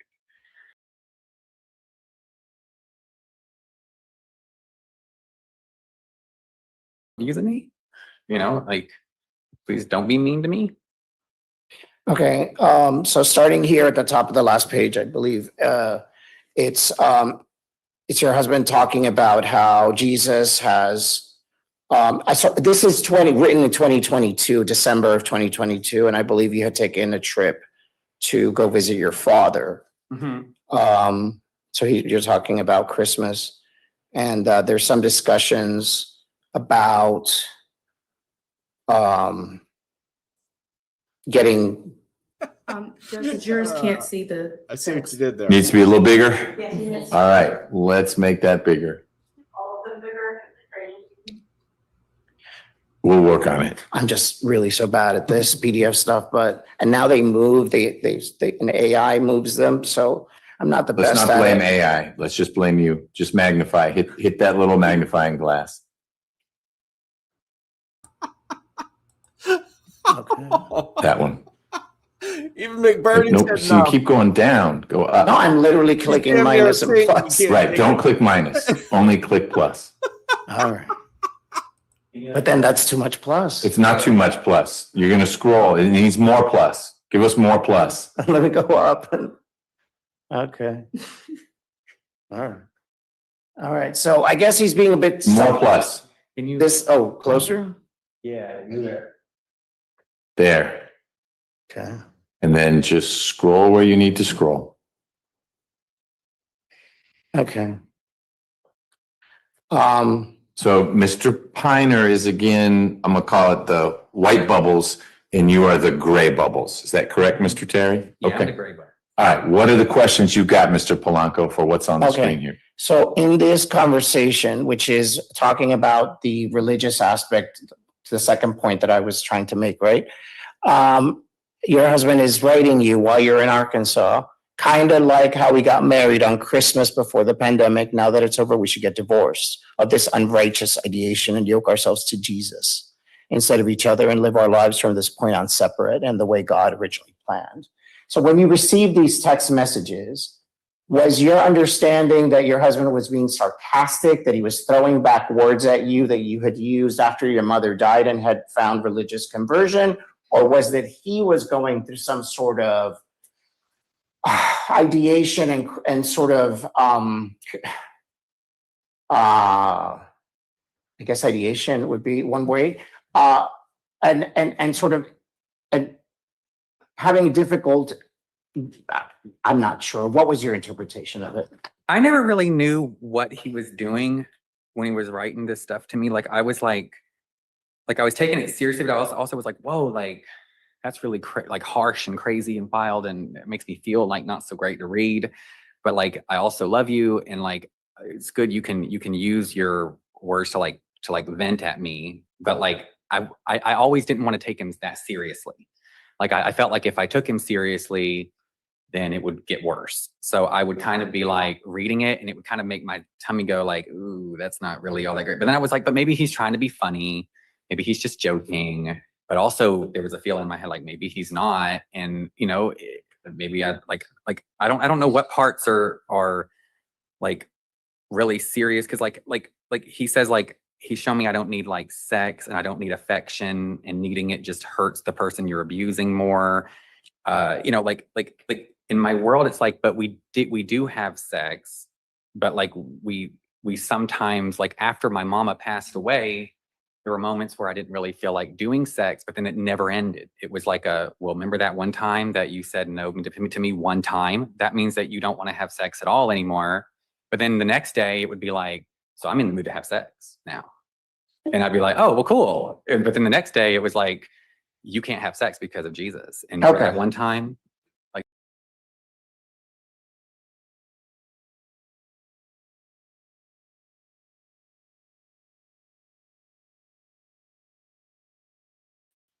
yes. Oh, 100%. Yes. The dog? 100%. I mean, seriously, that's like my lifeline. And I don't know what all that stuff about how I would ever hurt my own puppy dog, which I literally have dedicated this entire time to make sure he was protected and loved and seriously made into like the most happiest puppy. He is the happiest puppy around. Like the most, like if we brought Sozo in here, as soon as he saw me, Judge, I'm going to object to narrative. Oh, okay. Sorry. Next question. The yes, last dog. question. Yes, the name Zozos. Sozo. What is the meaning of the origin of that word? So it means like salvation, saved, like not only just like saved, but like healed and taken care of and made to prosper. It's such a big word. It's like it's what Jesus said whenever he was walking around saying, your faith has sozoed you, or your faith has healed you and made you whole. And that's what I wanted to do for Sozo, because like it was just like like that puppy dog's a really cool puppy dog. Like he's like the way that we do the little cuddle and the huggle. Narrative. Thank you, Mr. Terry. The Nissan 370 is in Ohio, so there's nothing. Oh, sweet Jesus! The Prius. Where is that going? Yeah, well, right now I don't have a car, so I don't know if there's some money that winds up, like if we can like half the car or whatever, to where like he can have a little bit of a lesser awesome car or something, and I get like a car. That way, whenever I get this daggone thing out, I can actually go out and have a real job easily, because I'm used to driving, and right now I have to drive Nana's car, and that she has a heart problem, and she's old now. She's getting like really old, and she's nervous. But back to you think you have a claim to the Prius, at least in part. And so you think the Prius should be included in the marital estate, and the jury would decide how they divide that up, whether they order that it be sold and no money. If it is actually worth something beyond its note, how those proceeds are divided between the two of you. Yeah, like just something that's fair, because I would like the same level of like life living that I had when I was living a very normal life with David, that was not, there was no craziness. There was no like, I'm gonna stab I'm you in the sure middle you of the night would. vibe. It was, I just But you're not randomly got thrown out entitled of to my it. own house and didn't even know. Objection narrative. For how many years? For how many years? Yes, I agree. For how many years, what? The alimony, is it 1, 2, or 3? Oh, He already answered I that. would like the jury to decide, like, I want fair, you know, like if it's 3 or if it's 1, if it's 2,000, 1,500, if it's just something that's fair, something that makes me, Okay. he can still vibe. He buys like Louis Vuitton and Burberry and stuff anyways with money. Next question. The banks and the IRAs, how much did you want per month? From like his, Per month, the amount. I said that, didn't I? Like the jury could decide like whatever would be fair, like 2,000, 1,500. If it's, like I'm nervous about the 1,000 thing to ask, because I think that like 1,500 might be like the good like little vibe for me to get back on my feet, because it'd allow me to like feel like I'm getting a amount that I would normally like see in my life whenever I would hang around David. You know, Okay. like I would be able to get food. I wouldn't be able to have to like, I could just make it through, or just eat. I mean, just whatever the jury feels like is fair, because I'm in a position right now where I'm fully having to like just ask my family to please help. And I was supposed to be married in a committed relationship. Objection narrative. Do you feel that divorce should be granted on grounds of cruelty? Yes, I have gotten crueltied. I mean, this is a big deal, crueltied. Like, and I love David, and I think he's super duper sweet and super duper awesome, because I see him in an unconditional love vibe. But what he did to me was really bad. It was horrible and scary. And honestly, him trying to take my dog is what really caused me to be able to fight it and be here right now. Because had it said I had my dog, I think I'd just be like, well, okay. But since he was going to also take the puppy dog, I had to figure out a way to get a lawyer. I had to figure out a way to fight for my puppy dog, because like that is like, I couldn't imagine my poor puppy dog not having his, it doesn't make any sense. Like I couldn't, David knows he's my doggy. He knows. Objection narrative. Thank you. No, it's fine. Those are all the questions that I have, Mr. Terry, but Miss Yarber may have some questions for you, okay? All right, Ms. Yarber, your Damn, witness. you make this Judge, would you like to I know we're closely approaching 5. The last thing will be my cross, and then I guess clean up and closing. We've got lots of time left today, so why don't you get started? Okay.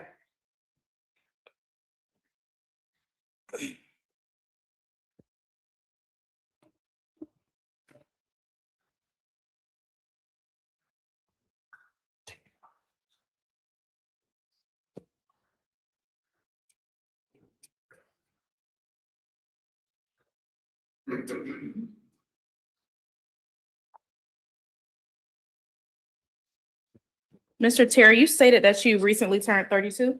Yes. Okay. And you're physically healthy, correct? Yeah, I seem to be doing all right. Okay. Do you have any diagnosed physical disability that prevents you from working? No, I was on disability for quite some time. And I'm, but I don't have like a physical ailment to where I couldn't walk. Right now, I can't leave the house, which is a pretty big deal, but I don't have like a physical.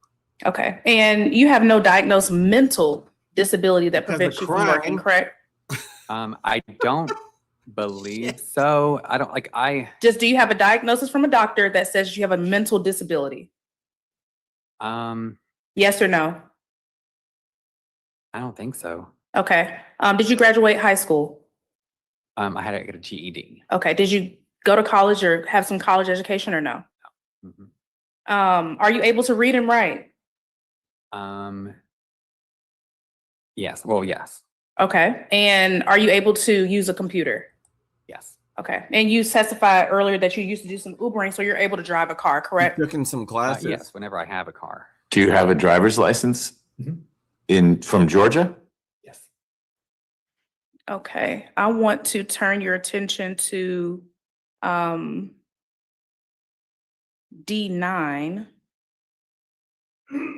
which is what your attorney showed the court. So give me just a second. I'm going to share my screen and pull it up. Thank you, Lena.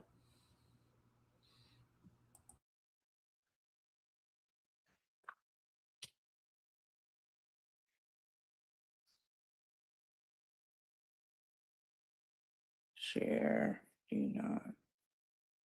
Okay. Jurors, can you all see that? Okay, so in terms of your, I'm assuming this is a copy of your resume. In terms of your Yes. professional experience, you listed personal assistant 2017 to present. You listed customer service and online community outreach that ended in 2017, correct? You also listed content writer from 2012 to 2014, is that correct? Mhm. And then gaming and content developer from 2010 to 2012, correct? Yes. Okay, so everything that's listed on your resume seems to have conveniently ended right at the time that you were marrying my client, Mr. Piner, correct? Yeah. Okay. Do you have an updated resume? No, because this was what David decided to work with me on to make.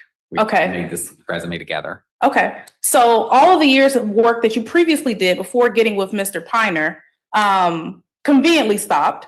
So your intention was that you were going to use Mr. Piner for money. Is that correct? No, definitely not going It to sure use Mr. Piner for money. I'm going to support him making more money. That Okay. resume's I'm going to all support him. BS. I'm going to be the And house still not impressive. maker, the homemaker. I'm going to be making sure that he doesn't have any stress and can, whenever he needs some food or whenever he needs a drink, literally a drink. Like if he says I'm thirsty, I get him every soda. Like it's come on, Chris, soda time. Come on, Chris, soda time. Okay, let's move on. So you also you've mentioned to the court you're currently on house arrest, correct?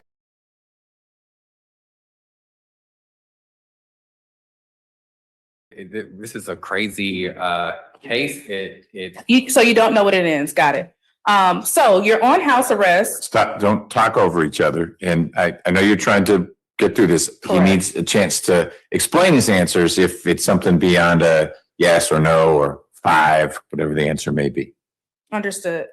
Yeah, so right now, I don't really know when I'm going to go to court next. I've been just sitting here at Nana's house, and I mean, I would have already done my best to have, I would have walked down to Wendy's or something like that, and I would have done a little Wendy's thing, or I would have went to CVS or whichever, and I would have started working there. But right now, I just have to sit at home and not do anything.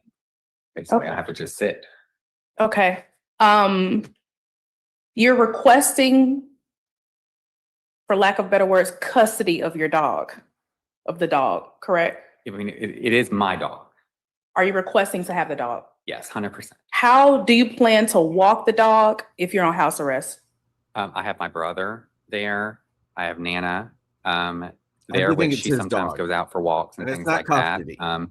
And The dog is it is considered chattel. extremely, it would be very, very simple for it's ownership. they've actually been wanting to get a puppy. Sorry, that's the way it And works. David, before he did all this, told me guaranteed I get the dog. I get to go take the dog over Well, to Dad's house. Mr. Terry, the only thing I asked you was how you were planning to walk the dog if you were to get it while you're on house arrest.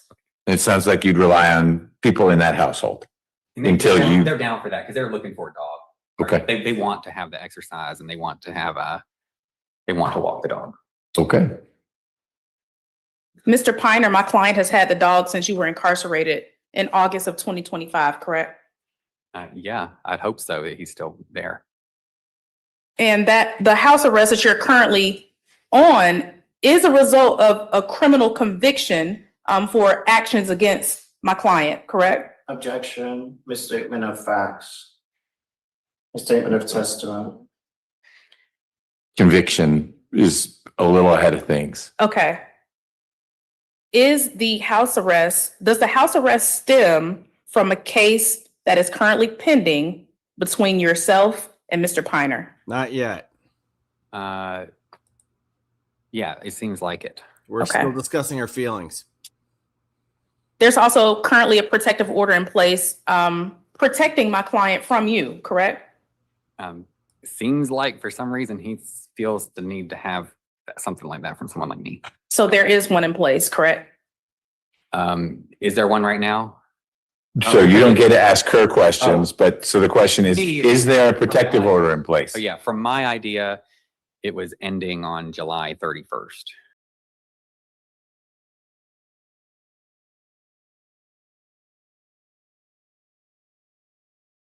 Is that it ended on July 31st. Okay. You were present in court yesterday when we presented the evidence about the hearing that's taking place and extending it until September 15th, correct? Yes, now you just jogged my memory. Okay. Yes, thank you.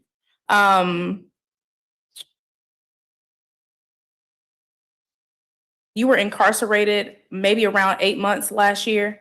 How much was your bond? Yeah, it was like $14,000 or something like that. I got messed up, and when I first got there, the lady didn't have time to really get to me because I guess my last name was the last one. So she said, "I'll get you on the next one." And But the bond amount you think is 14,000? Actually, yeah, I do actually think it was like exactly that number. Okay. Who paid that fee on behalf of you? It was a mixture between my Nana and my dad had to put it together, had to do their absolute best to try to figure out what in the world they're going to do to try to get me out of jail. Well, no, it wasn't you. I was really, really hoping it just to be like you are pure resolved or leech. something, you know, Okay. because it's obvious I'm not going to do nothing crazy or nothing. So your Nana and your dad paid the amount. You're aware that you can have a work permit and also have employment while on house arrest, correct? When you say that, what do you mean? Are you aware that you can work while you're on house arrest? How? So you're not aware. In your testimony with your attorney, one of the things you kept mentioning was that my client, Mr. Piner, would slap himself in the face and also punch himself in the face, correct? Mm-hmm. Did you ever record any of this? I would not want to witness it. Okay. No, That's not something that you think you would need to record?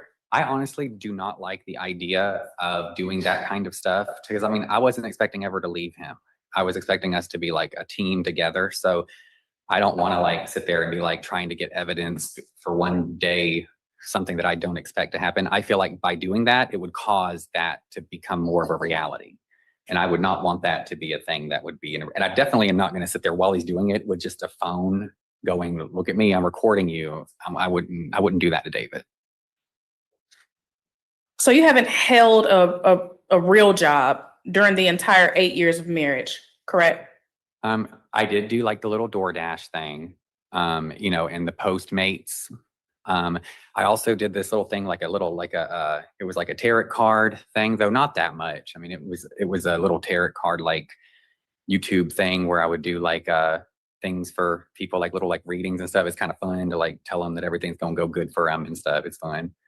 The resume that you presented into evidence, what employers did you submit that resume to? It was probably just like Indeed, or like it was like some kind of thing where you just like send it to them and then they put it on certain places and then you get certain people to reach out to you and things like that. I don't think I sent it to like a direct employer. But me and David both, like we worked on it together. So David would have been the person they called to like say, "Hey, how good of an employee is he?" Because I was working like for David. I was doing all this stuff, you know, with for David and stuff. Okay. So you've described yourself as a house husband, correct? Yeah, like a homemaker. Okay. So you stated earlier that you did all the grocery shopping, food shopping. You said that you made David's phone calls. Yeah. And you said that any money that you made went into David's bank account, including all of your Uber money. Yes. And you are not aware of how much it was. When you set up your Uber account, was the account in your name or David's name? It was my name. Okay. And you wired or you asked the app to send your direct deposit for the funds to Mr. Piner's account? It seems like it must have been into a joint account of ours, but it's not like I ever opened up that account and like took any of my own money out of it. Not even one time. I didn't even like, I never once got the money, because as soon as I did, I was like, yes, I was like, I'm contributing. I thought like, that's cool. Like, I'm like contributing the house thing now. David's gonna be really happy. Like I like the idea of me getting like gifts That for is David with my possible. own money, or like the idea of that sounds cool. Only because I have he knows he actually was lived a life spending where David makes the money. 20 and I do a times lot of what the he support. contributed. I'm always supporting him. I go even to his work dinners and things like that and talk about how cool he is and how awesome he is and how happy I am that I'm with him. And his own work people see us as like a super cool team. Okay. We're like a team together. Thank you. Thank you for that. You have described yourself Nobody as sees you as a a super cool team. house husband and taking care of Nobody. the home while Mr. Piner worked. I'm going to show you what was entered into evidence yesterday. It is Petitioner's Exhibit 3. I'm going to share my screen.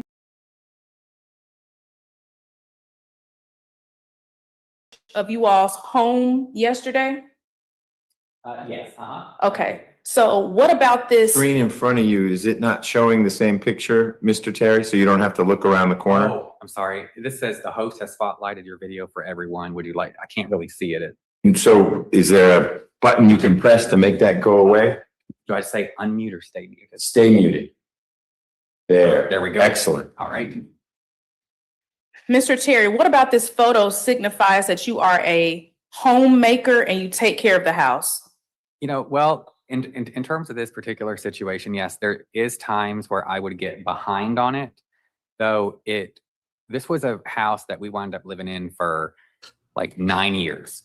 And so things, especially after Mama passed away, things started piling up and just becoming like a thing where me and David just were just vibing in here. It wasn't like we were going to move very, very soon. And so really, even the stuff I was starting to clean in this particular place, it was like getting stuff packed up in moving boxes and stuff. Like we were about to leave. I need you to define a word for me that you've used a lot. Vibing. When someone's vibing, tell me what that means they're doing. Okay, yeah. So whenever we're in the house, like David does not clean, not even an iota. Like there's like no cleaning that David does at all. So I do all of the cleaning. And by like the idea that David just kind of chills out and sits in his room and just plays on the computer and doesn't do anything, that this does look, it's like kind of just like all over the place and stuff, but there wasn't really, I mean, and two, really this particular. So my question was, what does vibing mean? Does it mean make the kitchen messy? No, we're just living in it, and we realize that one day here soon, it's going to get all put in moving boxes and stuff. We're just we're just living in it. Vibing means living in it. We're just living. Okay. Okay. But your sworn testimony was that you take care of the home and you clean. Yes. Was it not? Now, yes. And I want to say that particular picture of the kitchen is not the state that it was left in when I got removed out of the house. Okay. Do you have pictures to show to the jury of the state the home was in when you left the home? I have like videos of me cooking stuff on July 4th and July 7th in a clean kitchen. And it did not look like that because I had actually cleaned the kitchen up. I was in the process of getting the whole entire house like looking nice and fun because we were in the process of really making progress and moving in the thing. We were thinking about getting someone to come in and actually clean up the house, but it was because it was getting kind of stacked up or whichever, because I was consistently just all the time going and doing chores. So by homemaker, by the way. Yeah. What chores were you doing, and how can you prove that you did any chores? So I did all the shopping, like in terms of our groceries. I did all of the food deliveries. I wound up doing, and it was multiple times a day. Like I was always out getting food for David so I could bring it back home for him. I was consistently calling anyone that he needs to be called on the phone. And it was like, that was kind of stressful because I had to actually say, hi, I'm David Piner. Like he didn't want to do any phone calls. So I had to like keep asking him, hey, what is this? And how am I supposed to say this? And it was quite stressful. And then I also was the only person that took care of the puppy dog. Like David did not take care of the puppy dog at all. There was not a single thing David did while I was there that the puppy dog wouldn't even be around him. The puppy dog I would have to, in order for him to have the puppy dog around him, I had to be right next to him, constantly being like, it's okay, puppy. It's okay, puppy. Okay, thank you for that. Mr. Terry, in terms of work that you did during the marriage, you testified, you said that you would do one long DoorDash trip and say, woo, that was a lot. And I quote, and then not do anymore. Do you recall saying that? That day. Not anymore, but in that particular day, I would go out and get Wendy's and come back. Then I would go take the dog out. Then I would come back. Then I would get back in the car and then go back out again. Then I would come back. Then if I wound up being like, all right, I'm going to go do DoorDash. And let's say the DoorDash was around 4 or 5 o'clock. So it was like with traffic and everything, it would be like this long period of time, like 45 minutes. And then by the time I wound up getting back from that particular little DoorDash thing, it was like, I was like, whew, I'm going to chill out for a little tiny bit because I've been up ever since getting Wendy's early this morning. And so you just stated, she's doing a nice you know, job you would calling do a them lot out. of running around for the household, and then the DoorDash trip could have ran you about 45 minutes. I mean, that you would consider that a long trip. Yeah, like a long DoorDash order. Okay. It would be like, yeah, because sometimes these people in the big mansions and you would have to go through all of these winding roads and all this crazy stuff. And it was like a, it was a long dealio. Okay. You're aware that regular people work more than one DoorDash trip here and there. Of Correct. course, yes. Oh, of course. Okay. And you're aware that regular people work more than 45 minutes a day, correct? Oh, of course. But all these other things that I was doing was, I mean, like all the times that I was actually working and trying to get everything settled. I mean, I really didn't actually have time to clean up the cans that, like David would leave around and stuff. Okay, I'm assuming that's a yes. Okay. 8-pack Coca-Colas from Costco, and we would get like 4 of them at a time, things like that. And it would also be the next day I would get like a bunch of water. The next day I would get more of the drinks, but it would be like a different kind. Instead of like Coke Zero, it would be, and so I would be going up these things. And I'm not the biggest person. I'm really tiny. Whenever I got booked into the little jail thing, I think I was like 109 pounds. I was really tiny. Mr. Terry, I'm going to move on to the next question if that's okay with you. That's fine. Okay. You are under the belief that you're entitled to Mr. Piner's income, correct? I believe that I have supported and assisted him to get through his life to where he's able to make that income. And so now I need to have like some help to where I can get even a normal thing, because I honestly am from like literally like the square one. I mean, it's very easy to be able just to say, you get nothing, you leave, bye, goodbye. But in terms of the way that I was told by David the whole entire time, he verbally kept letting me understand that like, we're in this together, you don't have to work. But then he would get upset and then he would say like, what are you doing here? Mr. Terry, the question was if you believe that you were entitled to Mr. Piner's income, and I believe you've answered that. What does that mean? Like not his entire income, but I assisted him to be able to get the income that he did. So do you believe that you deserve to be rewarded for being married to David? David was very rewarded for being married to me. Like really, really a lot. Okay. You claimed, or your counsel claimed on your behalf that Mr. Piner maybe got rid of some money during the marriage. Is that correct?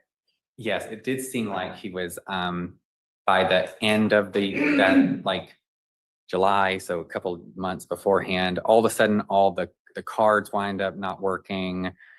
He wound up having like $20,000 here. He wound up having $7,000 over here, $8,000 over here. Mr. Terry, what evidence and proof did you bring to the court showing these numbers? To show to the jury? Yeah, I don't know if Carlos has any of the little text messages he sent me of his little account where it said 20,000 or account that's 8,000 or 7,000 or whichever. But there was messages that he had messaged me saying, okay, look at what I'm getting out. And he let me know that this stuff was for us. Like he was going to wind up, this was not like a thing that was just for him. Okay. But then all of a sudden, I'm going to move on to the next question because you answered that one. Thank you. You claimed that your Social Security was deposited directly into David's account. I believe, I don't know, like for me, like I never actually this entire relationship ever had like my own bank account. So you have no idea where your Social Security funds were going? The $800 you were receiving every month, what account was it deposited It into? would go into Dave. Okay, why is that? Because I was like contributing with that into the household to where that would be my contribution. Did you bring any bank statements showing the proof of the monthly SSI going into David's account or into a joint account? Yeah, back then I really never opened up a bank thing. I don't even think I even like opened it up and even looked inside of the bank app and stuff like that. I know for a fact it got deposited every month and I never saw any of the cash money or whichever else. Though, we did everything together. Do you file taxes? Huh? Do you file taxes? No. Okay. You never have? Well, whenever I was with him, he would be the one that did that. Okay.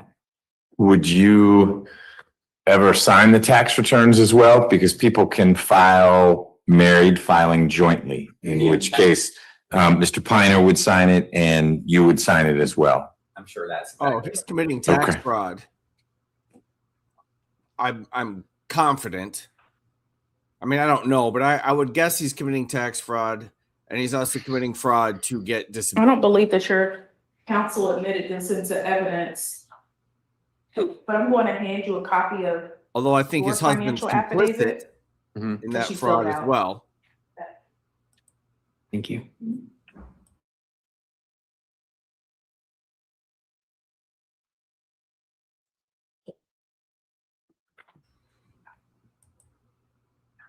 Yeah, not specifically.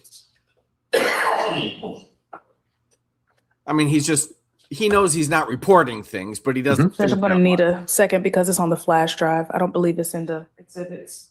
Do you want to give it a number? I would like to give it a number. I would probably call it P16. All right, 16 it is. And you're familiar with this, I guess, because you helped generate it, Mr. Polanco? Yes. Okay, no But objection. I don't have it in a digital version either. Okay, well, we're about to, Kind of trying to see if it was on the flash drive that counsel provided to me. Oh, no, because yes. Yeah, it is. Yes, it is. okay. I'm going to share my screen. So you said 16? P16, I Yeah. would like to admit it as that. Okay, any objection? Okay, so Mr. Terry, is this your domestic relations financial affidavit, something that you have to fill out for the court in order to explain your income and your expenses? Mm-hmm. Okay. Yeah. And it says you're listed here, you're 31. You probably were at the time that you completed Yeah, this. yeah. And for your gross monthly income, you put 0 right here. Is that correct? Yeah. Mhm. Okay. Scrolling down, we're going to see several zeros. Tips, fees, personal income from anywhere else. Any assets that you have, you put 0 for all of your assets. So cash, stocks, bonds, CDCs, retirement, etc. None of that stuff. Furniture and furnishings, you put about $2,000 worth, as well as jewelry and collectibles and clothing. Mhm. Is that just your general assessment of your personal items? Yes, because, well, I don't really know exactly what is in the storage building yet. I do know that I have a bunch of things that I inherited from my mama. that was left over there at None David's of that has house, any value. and Guaranteed. hopefully was not thrown away because of PP on it or whichever that was happening. So I pray to God that I have some of the little vases and stuff, the really pretty Japanese vases and stuff. And I have it's a Vitamix blender and I also have these Apple Home Pods. There's like a blue laptop. There's an Oculus Quest 3. There's a lot of items that I would say is part of that 7,000 asset. Almost like a lot of my jewelry got stolen. A lot of my nice designer, my poor Gucci bag got stolen. But this set of figures here would not include that. So when you were thinking of what I still have is worth 7,000, that doesn't include the things that got stolen. Yeah, this does not include the stuff. Okay. Yeah, because the Gucci bag was like the $2,000 right there. Now, Mr. Terry, thank you for that explanation. A few minutes ago, when you were answering questions from your counsel, you stated that you needed money for bills, including car, insurance, etc. However, on your average monthly expenses, you did not list any expenses. Yeah, so right now, like I'm having to live with Nana. So here soon, once I wound up, like getting everything, I mean, obviously I'm going to have I'm going to go get like a house or whatever it is, like a rent. I'm going to rent in a place, I'm going to start living my life. Mm-hmm. And so right now, yeah, my Nana isn't like paying, isn't requiring me to pay, but really in terms of the expectation of what I should be putting into this, this should be, like something, but to me, whenever I read it, to me, it seemed like since Nana isn't requiring it right now, that I wouldn't put any, but like the charge of me being there, I just don't have the money to be able to pay it. Understood. Like, she isn't going to evict me. Yeah, understood. If I don't pay. So based on your financial affidavit with the several zeros, you can't even afford to keep your dog and take care of him, can you? Yes, I sure can. How will you do that with no money? Well, I'm there with my Nana and with Chad, and I got my dad, and my dad is gung ho, super duper serious about Sozo having like his actual rightful owner. I mean, like everyone in my family is just like, what in the world, your dog? Like, why would this happen? How is this even possible? And I don't know how it's possible. I honestly, it shocked me to the absolute core. I don't know how that is not a thing. I don't know how I don't have Sozo right now. Okay. It doesn't make sense to me. So yes, 100% I would be able to afford it because I would have anything that the dog additional help from your family. 100%. Understood. Thank you. You also stated that you believe that David may have filed the divorce because you were working on leaving. Mm-hmm. What were you doing in order to put yourself in a position to be able to leave David? You said that you were working on leaving. What does that mean? Yeah. So basically, whenever we were having conversations and things, he was even saying like, when you go, here's the deal, when you can go over to your dad's house, you get Sozo. He said, you can, anything in this house or whichever, just pick whatever you'd like or whatever, like we're going to, and I was starting to go like, yeah, it makes sense. Like, I guess we just play video games together now or whichever else. But whenever he was like saying, but you need to go like, like go,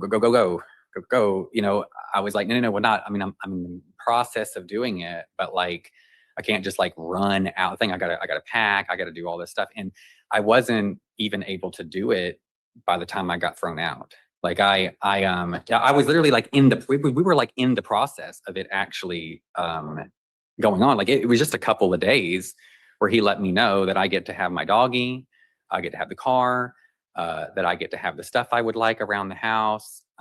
That he even said to the police officer that came in that everything in this house, there's a body camera. Mr. Terry, the question was, what were you doing to prepare yourself to sustain yourself outside of Mr. Piner? That was the question. Yeah, so I was in the process of, and two, I would have started selling my stuff. Like I would have started, I would have got my stuff put in the car and stuff like that. I would have went over to my dad's house, and he would have done what my grandparents are having to do right now. Your dad lives in what Arkansas. city? In Arkansas. Hot Springs, Arkansas. Okay, so it's not, when you say head over to, that's all the way to Arkansas. Yeah, it would have been pretty of a far way.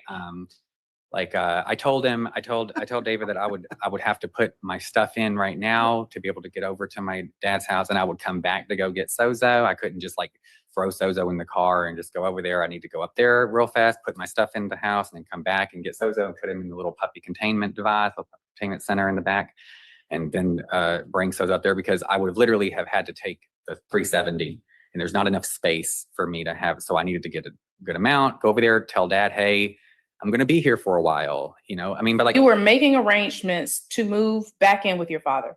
Mm-hmm. Understood. You stated earlier that, or it came out at some point during this trial that your attorney is representing you free of charge. Is that correct? Mm-hmm. Right now, yes. How did you all come to that arrangement? Well, basically, everybody at this jail were blown away that I was there. Like, I was like a person who was like, I got sexually assaulted in the jail. Mr. Terry, I'd like for you to stay on track with answering the question about your arrangement with your attorney for payment. Yeah, so basically, I became kind of like, people started like trying to protect me because I was completely not cut out for this at all. Like I consistently was. But how does that get us to Mr. Polanco saying, I'll handle the family part of your case free? Yeah, because one of the people that were trying their best to keep me alive, because I was getting hurt, they said, okay, we gotta figure out what we're gonna do here, because your public defender isn't doing anything. You're getting literally served a divorce where the guy is saying he's just taking everything, including your dog. And I was very, very, I couldn't handle, like, I was like, oh my gosh, like, what is happening? Like, I don't know what to do. And when the guy was like, okay, you know what? I got an idea. I have a lawyer. He's a real cool guy. Call him up and explain your situation. And hopefully we can get you some kind of support to where you're able to have a fighting chance at getting like something, like especially your puppy dog. And they knew how authentic it was, because I love David. Like I love watching. Mr. Terry, but that was Mr. Polanco that this person connected you to? I called him on the phone, and he actually came the next day, and he saw me, and I explained my whole heart, my whole situation. I was just like absolutely blown away. I was like, help. And seriously, I need help. But like, I don't know what to do. We'll pay you what we can when we can. But like right now, I'm just like, I don't even know why I'm here. I was blown away. I was like, this is crazy. And I don't know what to do. So is your testimony that your attorney felt sympathy for you and took your case free of charge? Yeah, we paid him a little bit because Nana wanted to try to help out a little bit, but it was the way that he was doing it was like, yeah, I'll go ahead and do it. And you know what, if you can't, he was doing his best to help out as much as he can. And he's consistently being very kind to my grandmother, saying, you know what, you're going through a lot right now. Do you know how much Nana has, if you don't mind me calling her that, do you know how much Nana has paid your attorney? I don't remember what the first amount was that she wound up paying, but then she sent a second amount. So it might have been like, she might have like sent maybe like 500. And then it was like 200, but that's all. Okay. And you specifically requested a jury trial in this case, correct? Yes, because I feel like this needs to be heard by people that are like people, like my peers and stuff that like have experienced life. As opposed to a judge. I just feel like it's like, it's really, really nice to know that like there's other people that can hear what I've wound up going through, because I just feel like it's the right thing to do, because it's such a crazy thing. It's like a wild case. It's like a what the heck happened here? And I feel like this is what you would use a jury trial for, because it's so out there. It's like, what the heck? And that's why I trust the people. Like I really do. I think it's great to have people here that are able to listen to what actually was going on from perspectives. And I know what happened to me. I know I wound up I got sent to that one place. the jail, that whatever it's called, Rice Street. That was so scary. People had shanks, Okay. everything. I was not able to Next handle. question. Mr. Terry, yesterday, AC/DC, while my client baby. was testifying pertaining to some of the abuse he alleges that he suffered at your hands, Mhm. you started smiling and giggling when he was referring to the destruction of the CPAP machine. Okay. What did you think was funny about that? I don't really know why. I don't know about maybe shock or like awe, because for me, like, he says this too, whenever I go through really big emotions or whichever, and they're like, whenever I'm shocked, Really? I might seem like I'm You like, don't say. oh my gosh, like there's a thing that happens where I like go like, oh my gosh, you know, like because like I know for a fact, like that particular CPAP machine needed to get repaired. You know, it got repaired, not broken. Whenever he's talked about, Well, Mr. me- Terry, the question was to explain the smiling and giggling, not to I explain don't know about, the CPAP machine. there's nothing to giggle about being falsely accused of destroying a CPAP machine. But what I did was out of shock and out of like, whoa, you know, this is actually happening. The guy I love is literally actually doing this. Okay. Couple more questions. I would like to know what your parents did for a living. And my condolences to your mother, but I would like to know what your parents did for a living. So we've got Nana, which she was a housewife. Papa, which did Delta Airlines. He was a manager there for a while. He ran the Savannah airport. And he's passed. Those are grandparents? Yeah. Okay. But your parents, so your father who's in Hot Springs. Dad does pumps, like wastewater treatment plant pumps. He's like an engineer, and he used to be in the military. So was Papa, everything in the Navy, like a little Navy family. And is there anyone else that would be? So Your mother who passed, what did she do when she was an insurance salesman? And she also wound up transitioning once she had me to more of like a, the baby, the helping the baby in the house and stuff like that. Are you older than Chap, your brother? You're the oldest? Actually, What does your brother do? right now he does this little thing where he like reviews he looks at videos online or whichever he does, and he does like these little tasks and stuff. And he was able to get into that particular thing a little while back, and he like does a survey, or like it's some kind of something where he doesn't have to do anything, but like it's like I don't really know how to explain it. It's like a little thing. He watches videos. Does he get paid? Yeah, he gets paid every, but it's not very much, but he does get paid a little bit. Yeah. Okay. Okay. Judge, I think I'm done. Mr. Polanco, do you have any redirect for Mr. Terry? Just a few questions, and no more than three. I'll count. Mr. Terry, since you met David a couple of years ago, several years ago, you say that you haven't had any bank accounts. Who's made the purchases throughout these years? So David winds up making it's his cards, it's his whichever. Now there is a thing where like he signed me up for like credit cards or with certain things like that, and so then we would decide like what gets put on that or whichever else. But there is, in terms of like who makes the purchases, there's times where like I'll have his card, and so I'll go out there and I'll pay for our thing, But the accounts aren't not in your name. No, the accounts aren't. Have you had any card, any single card under your name since 2010? I believe that he has gotten me cards that have my like my name on it, but to me it just looked like another card for David's account. So you might be an authorized user to a bank account that he manages? Yeah. Mm-hmm. Okay. Yeah. It's technically number 3, but that was a follow-up on 2. So question 3. Sorry. It's all right. Yes. And so can I add 3 more? With respect to the payments that your grandmother may have made me, just to be super clear, because there's two different things going on here. There's a criminal case regarding TPOs, ankle monitors, going to jail. Was that what your grandmother hired me to do? Okay. Yes, and that's what she paid you for. This is completely free. This is because he all right. So then you're also dealing with a divorce case, or you're dealing with two different things: a divorce case and a criminal case in which you have pending allegations of aggravated stalking in your own home. Yes. Correct. Okay.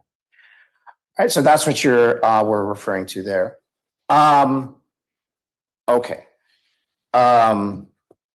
I wish we wouldn't have had to do this. There's not a question right now, so just wait. He's going to ask question number 3 now. Or I may call it early, but yep, I think I will. I think that's it. Okay. Ladies and gentlemen, now is the time for you to do what you did with Mr. Piner, should you choose to, which would be to write down any questions you have. It worked well. I could read almost everyone's handwriting. One of you did stray a little bit right on the back of the card. Try to only write on one side of the card, please.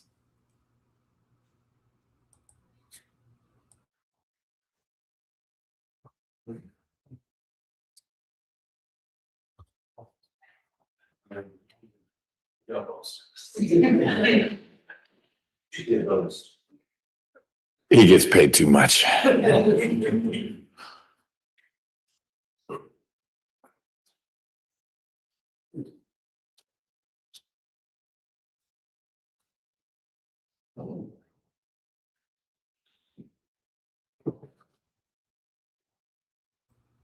Oh, I know.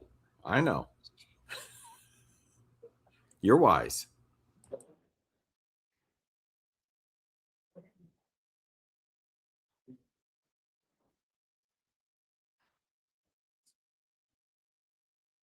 Be so for real.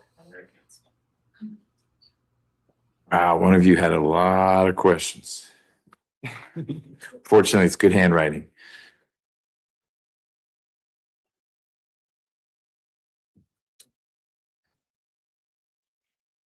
Okay, more. Okay. All right, so take your time, right? Carefully.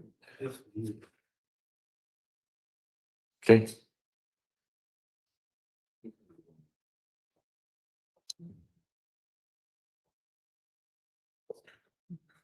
Wow, it's just suddenly, it's not just one more.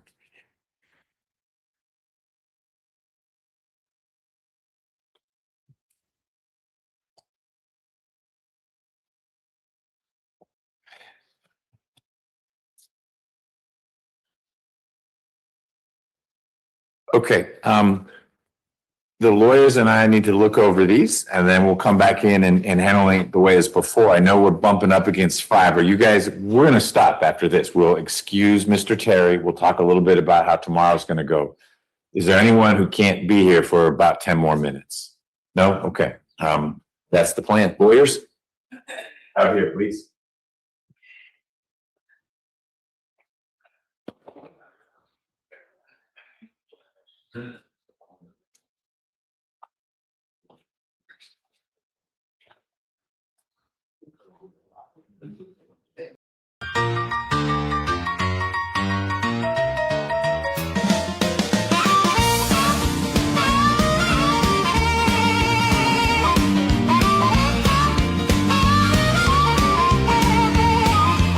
Log in to Warcraft, looking for a raid that gets me laid. Found a brand new romance that a night elf made. Met and go shy underneath the moon. Said hop on ground or we'll be banging soon. One punch a time clock Monday through Friday. One said work now, I'll start next payday. Living on that doing chicken strips. Talking big game with barbecue chip lips. His heart got tooken. Didn't even see it coming. His heart got tooken. Now the whole darn town is humming. Piano rolling, harmonica smoking. Everybody shouting, his heart got tooken. His heart got tooken.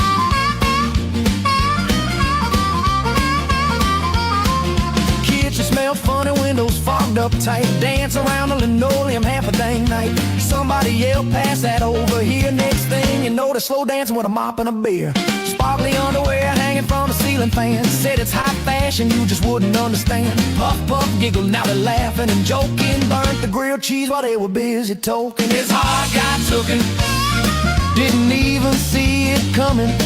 His heart got tooken, now the whole darn town is humming. House so cluttered you could barely find a chair. Had to roll initiative just to breathe the air. Temporary orders came flying through the door. Lawyers making money while everybody kept score. One kept swiping every Friday night, looking for another day before first light. Meanwhile I was farming one more token, wondering how my heart got tooken. He's bumping and grinding, puffing and joking, dancing in sparkly underwear while the harmonica keeps smoking. The red ball slapping, he'll miss the cue. Tank ran backwards yelling, what I just do. Inventory's full of junk and broken dreams. Love ain't ever quite as easy as it seems. His heart got tooken, like epic loop, somebody ninja looted. His heart got tooken, let me say it and undisputed. From Warcraft raised to kitchen smoking, sparkly underwear and late night token. Hit that piano, let that harmonica keep smoking. Yeah.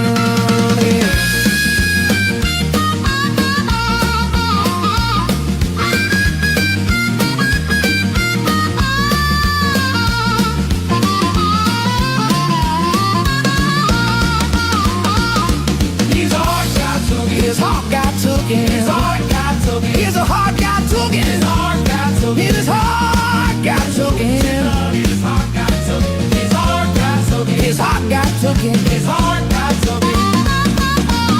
He had no job, but he had sparkly underwear, swiping grinder to get laid.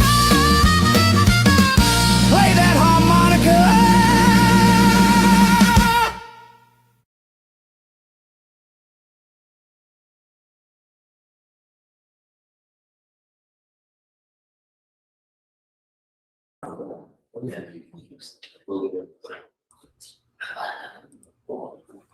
Law Talk with Mike, the greatest channel on YouTube.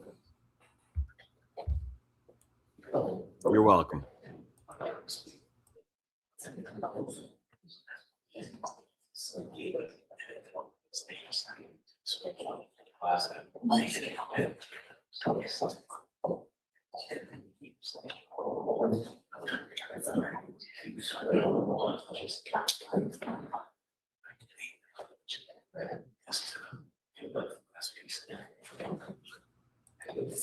I asked Evan to throw something together, and then he messages me back. He's like, well, all right, it's got World of Warcraft references in it. I'm like, oh man, Evan, you might have been overqualified.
You lit a match in the tabloids, watch the fire spread fast.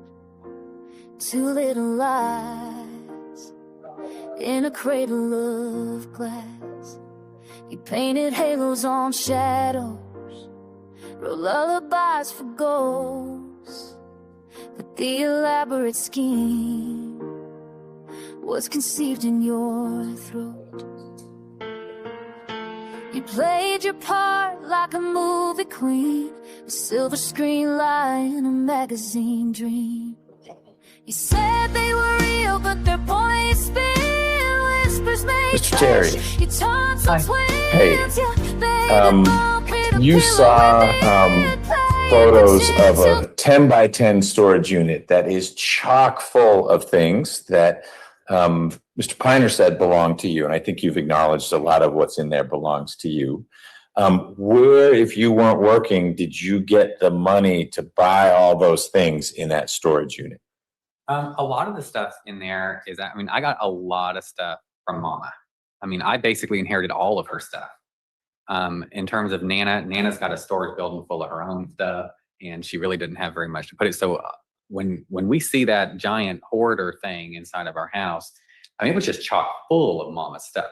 I mean, we didn't really have anywhere to put it or whichever, and we didn't feel like paying the $100 and $200 worth of a month so we just sort of kind of put it up there. We stacked it up. And I mean, it was all my like baby stuff, and Mama had a bunch of stuff. Okay, so while Mr. Piner might be saying that's your stuff, you're explaining to the jury, yes, but it's what I inherited from your mom, and not you were buying it over the course of your time with Mr. Piner. Yeah, and there were some things there, obviously. I mean, it's not like I didn't buy anything, but I've inherited so much stuff from Mama, and it was in all those things that you see there, those little plastic bins and stuff. You know? Okay. Sozo, you said was not free. Sozo you had to pay money for. Where did the money come from for the purchase of Sozo? That was actually my money. So it was money that I got from Christmas. It was money that I got from a birthday, because I even decided to get the doggy on the birthday. I think it was birthday whenever I was over at Nana's house. I actually was calling, and I had about $300, and I was like, that'll be good enough. I'll wind up getting my puppy dog. It was obviously my puppy dog. It was Where, if you had no accounts, did you keep this $300? Honestly, I honestly think it was just because Nana just loves giving me cash. But I think that we wind up putting it inside of David's account. It was like I think it was in the SunTrust account, and I wound up going to Ohio, and we wound up getting it was David wasn't there, I was there, and I fully set it all up. I mean, I set up everything. Like I did everything. Have you ever lived on your own? Just you in a house, apartment? No. I don't know. Did any, pardon me? When I was 16 years old, yeah, I've always lived with David. So it was family and then David? Yeah. Okay.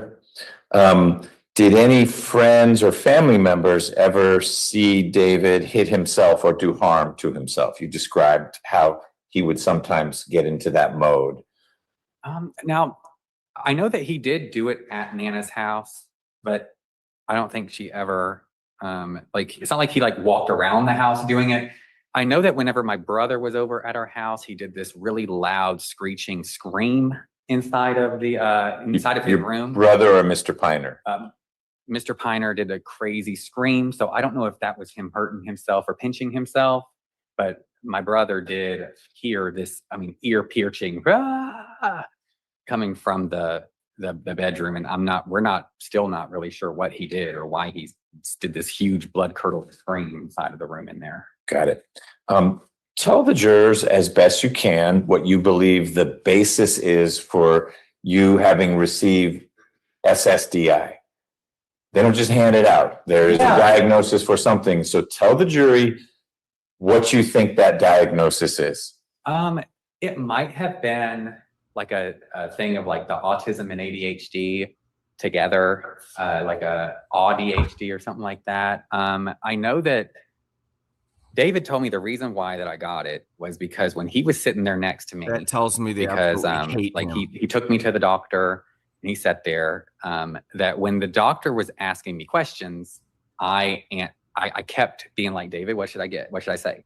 David, what should I say? And that's basically what me and David agreed on. And then I did actually go to the little the therapist, and I talked to them about it, but they never said, in my recollection, they never said you have this exact thing. I do think like, I know I have ADHD and probably like Yeah, a whole add lot fraud of it. to his charges. But I think I also have a bit of the autism along with the ADHD. So I'm and animal kind of abuse. like, I think the reason why they did it was because I'm just so like, I need like a little bit of assistance to Salt and know what I'm battery. supposed to be doing next. So I'd be like, what's next? And then the person says, do this. And I'm Passion like, oh, okay, crimes. great. And then they say, what's next? And I go, oh, okay, great. And if someone just leaves me alone in there, I just go like, oh, Conjugation crimes. Okay. You mentioned that you obtained your GED. Have you since then tried to go back to school, trade school, college? I would really have liked Condescending religious self-hatred. But you have not. Sadly, no, because I was way too busy making sure that everything was upkeep and whatever. And David's been kicking butt. Like we were a good team. Like he got promotion after promotion after promotion after promotion because really the only thing he's got to worry about is just the job. Sure, I'm missing. And he is not a clean That's person. a good start. David is not a person who goes like. Did you and Mr. Piner ever sit down and talk about splitting up chores? Because you shared with the jury how you felt responsible for most things around the house. Did you two ever talk about, well, why don't you do the floors, he'll do the counters? I wish he would have done something because I would have been able to be a little bit better with keeping, but like I had to do like all of his stuff and it wound up getting to a place where. But did you ever engage him, Mr. Piner, saying, could you do this? Or did you simply? Yeah, I even begged and said like, I need some help. I really honestly need some help. And what was his response? Nah, I'm too busy. And really, yeah, I mean, there were times where he was like working from home and the only thing he really did in a day was just do a meeting.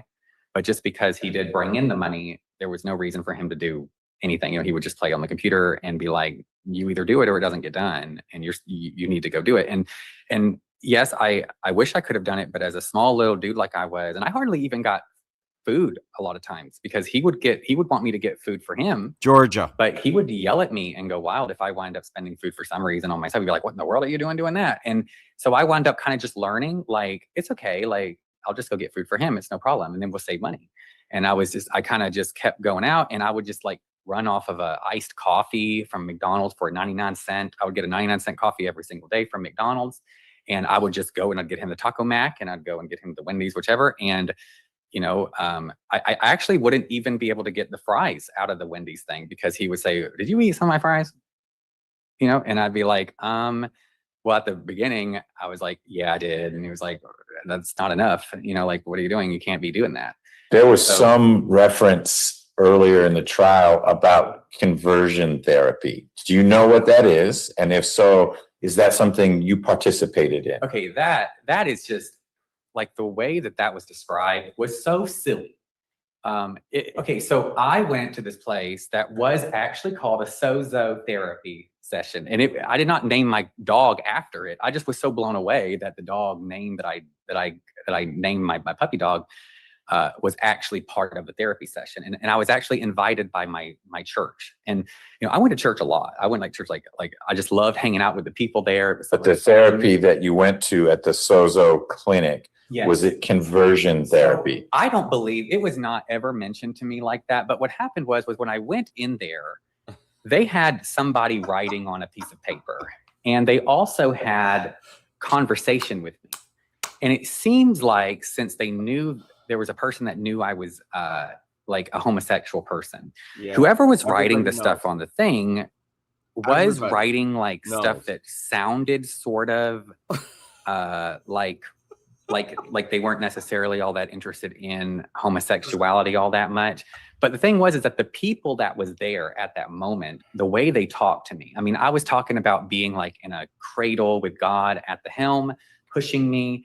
And I told him that, I would be okay doing anything as long as I'm with the Lord, even if I was having to go out into the forest or whatever, and I was having to leave David or whichever. And they were crying and they were saying, no, you don't have to. Like where you're at right now with God, the fact that you believe that God loves you, even right now where you are, like you're good, you're golden. Like you're totally fine. Like you're making all of us cry, you know, but there was this sheet of paper which I took home Even and I God never might even bail read on it. this. Basically, they told me don't worry about that paper. Did anything about the paper or the session you had at the Sozo clinic result in conflict between you and Mr. Piner? Yeah, so this was my like therapy session paper anyways. It was like, it was not supposed to be for David to read to begin with. And I just like put it somewhere. And then all of a sudden David came up to me with this thing and he was like, this means you're not gay. And I was like, no, I am gay. No, I went there and now I believe God is okay 100%. Like you don't have any, no more worries because I'm in the stroller and God's got me. And I feel like everybody was crying. But I literally told David, I said, I don't want to talk about that piece of paper at all. Because that piece of paper didn't matter. And he said, which one? This one?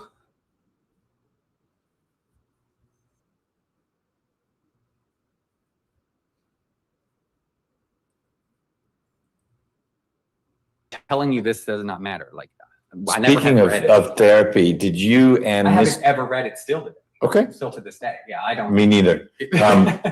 Did you and Mr. Piner ever talk about getting relationship counseling when you were having struggles? I would love to have had that.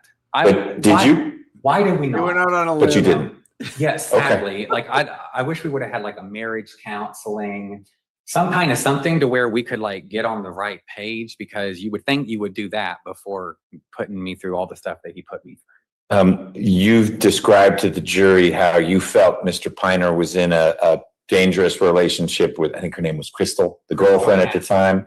Yes. Why did you travel to Indiana thinking that as a 16-year-old, I think you were 16 at the time, you could have some impact on two adults in a relationship? Well, like what we talked about was that like, that this was a way that like Crystal wouldn't be able to do anything if I was there. She was like on the little game with him sometimes, and we would talk and stuff like that. And, you know, it was just this idea of like, if you're there, she won't kill me and I can leave. But if you're not there, I can't leave. And I have to find somebody to move in so that way she won't kill me.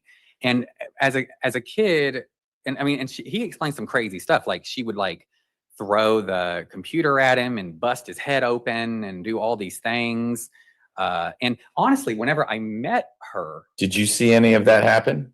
You see, that's the thing. Absolutely not. So whenever I met her, even I was blown away because I did not expect her to be in the car with David, all excited about like going to Longhorn. Like she was like, whoa, David, we get to go out of the house. And I was like, this is their abusive partner woman? You know, I was very confused because she was like super excited.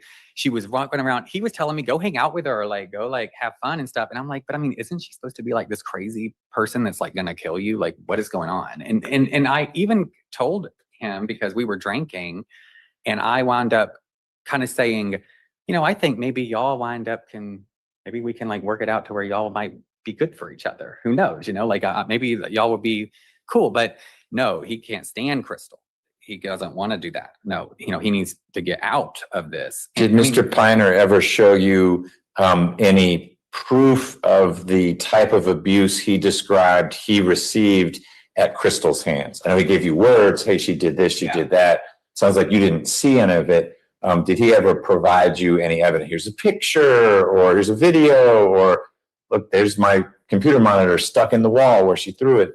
Yeah, no, I don't believe that I ever saw any kind of like any kind of thing that would like if he did show it to me, which I don't think he did, but if he did, you know, I was just like, you know, whoa, oh my gosh. But I can't remember him actually showing me anything that made me, I super duper believed him. And I remember even when I did, I was like, gosh, this woman is so inhuman. Like she's like not even it's like she's almost like she's like a monster.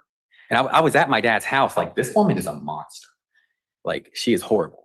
But you're saying that based on how he described her, not how you encountered her when you met her. Whenever I encountered her, she was this goofball, little goofy thing that was super excited. She was like, whoa, Poppy.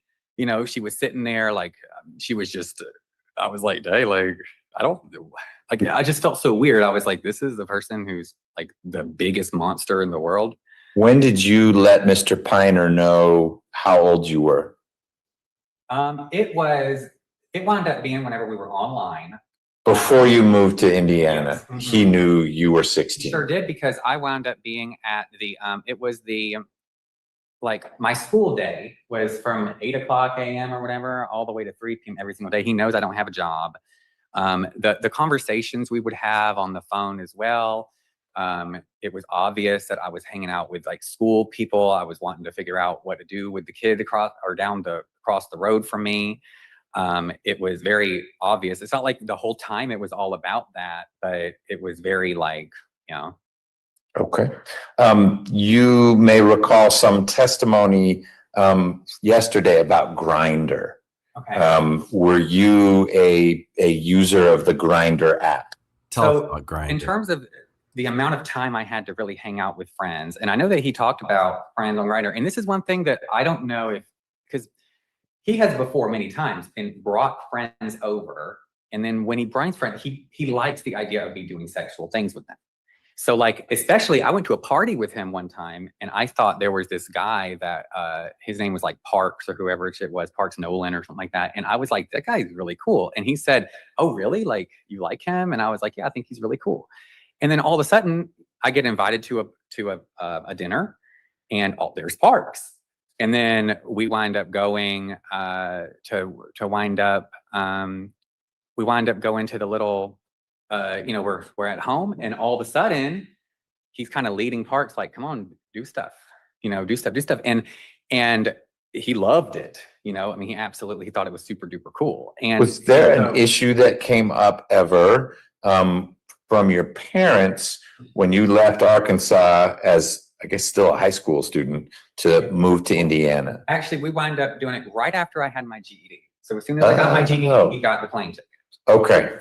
And there was no issue with Dad whatsoever. I had called and I had every single time Dad ever was like, so what's going on? I was like, you don't understand. Like he's super cool. He got me a piano. He got me, he's like helping me out. We're doing so much fun stuff. This is like my real, but I believe that I told my dad at that point, friend, he was very nervous that my dad was going to do something. He consistently was like, is your dad going to like get me, for doing this? And I was just consistently like, no, you don't have to. I'll let him know, like everything is fine. And everything was fine. In fact, he wound up being able to go to my Nana's house, and it was just the whole time I was joyous about him. I was like, and I let my family know, like his girlfriend is. So they were aware of the situation. Your parents were aware of the situation. Yeah, I mean, like in terms of not like when I wound up leaving, I didn't like let them know. I didn't let like my dad know, hey, I'm going to be going over to David's house or whichever. I said I was going to go to a friend's house. We're going to hang out. And then I just wound up calling him like, hey, we're like really having a good time. And Crystal lived in this really nice house, like a 3-bedroom house. I'm gonna pause you there, but it sounds like you eventually looped your parents in. You were not a missing person. They weren't calling the police to say, where's our son? Yeah, they weren't. Okay. All right. Did you mention at some point that you've taken Ambien before? I don't want to mix up medications. I've taken ADHD meds. Okay. And that was prescription medication. Prescription medication. And it was actually, David knows for 100% fact that I only take prescriptions as it's provided on the thing. I do not do more than that. So he even has giggled and made fun of it and like told people online and let them know that it's obvious that is what I do. So the idea that I would abuse my prescription medication, and he even said to a huge amount, like I was prescribed like 20 and then 10, and he was telling people 120. Like that's like so much that I would. I just wanted, the question was about Ambien, and you have not taken Ambien. I've not ever taken Ambien. Okay. Did you and Mr. Piner ever talk about having you basically treated as an employee because you did this work in the household? And it looked like from the resume you two put together, that you were supporting him when it was at 10-Ton Hammer, professionally supporting him. You'd help write things, etc. Was there ever a discussion of, well, you'll be my employee, I'll pay you some, and there'd be some type of formal-ish employer-employee relationship? Yes, like we had like a business and this like business plan, but for some reason the business thing never really got like it didn't never get to where we really got more than it. Like he wound up bringing this Michael Burgess person was making a thing, but then Michael Burgess just kind of sort of started becoming like a joke or something. It was like his joke, and then he wound up like Michael Burgess just kind of gave it all to him, and he just was like, you know, all right, well now I got it or whatever. But it was constantly a thing that was like, yeah, we're gonna do this, but it ended up not happening. It never really had a thing. But the amount of work I did was substantial. And you've described that. It wasn't something that you then distilled into here's a contract or anything like that. No, yeah, but it was always like right on the tip of my tongue. It was like right there. You would think it would be happening, but no. You answered some questions from Mr. Polanco that made it sound a bit like you were suggesting that Mr. Piner was maybe hiding money in this account or that account, and you were able to say some numbers like, hey, he has this in this account and this in another account. But you also talked to the jury about, I never looked in the accounts, I don't know what's in the accounts. Can you reconcile the two? How would you be in a position to think Mr. Piner has money in account X, but at the same time, you are blissfully unaware of what's in the account? Yeah, okay. So when I was talking about being blissfully unaware, that was way... Well, those were my words, not yours, but that's okay. But it was like a long time ago, and I kind of learned more and more. Like, and he kind of like he was like sending me these pictures on through the phone and stuff like about like he was like showing me like a little thing like this is the amount, this is 20,000, this is 7,000, 8,000. So it was pretty easy to see it since he sent it to me. You weren't looking into the account; he was sending you a snapshot, yes, a screenshot. Mm-hmm. Okay. Last set of questions. It's only 4, and it's about the cars. The 370Z. Yeah. Who was there ever a loan on that? So when I got it, it was no loan, right? And then whenever we rebought it, which I believe he was the main one on it, I believe I was the co-signer.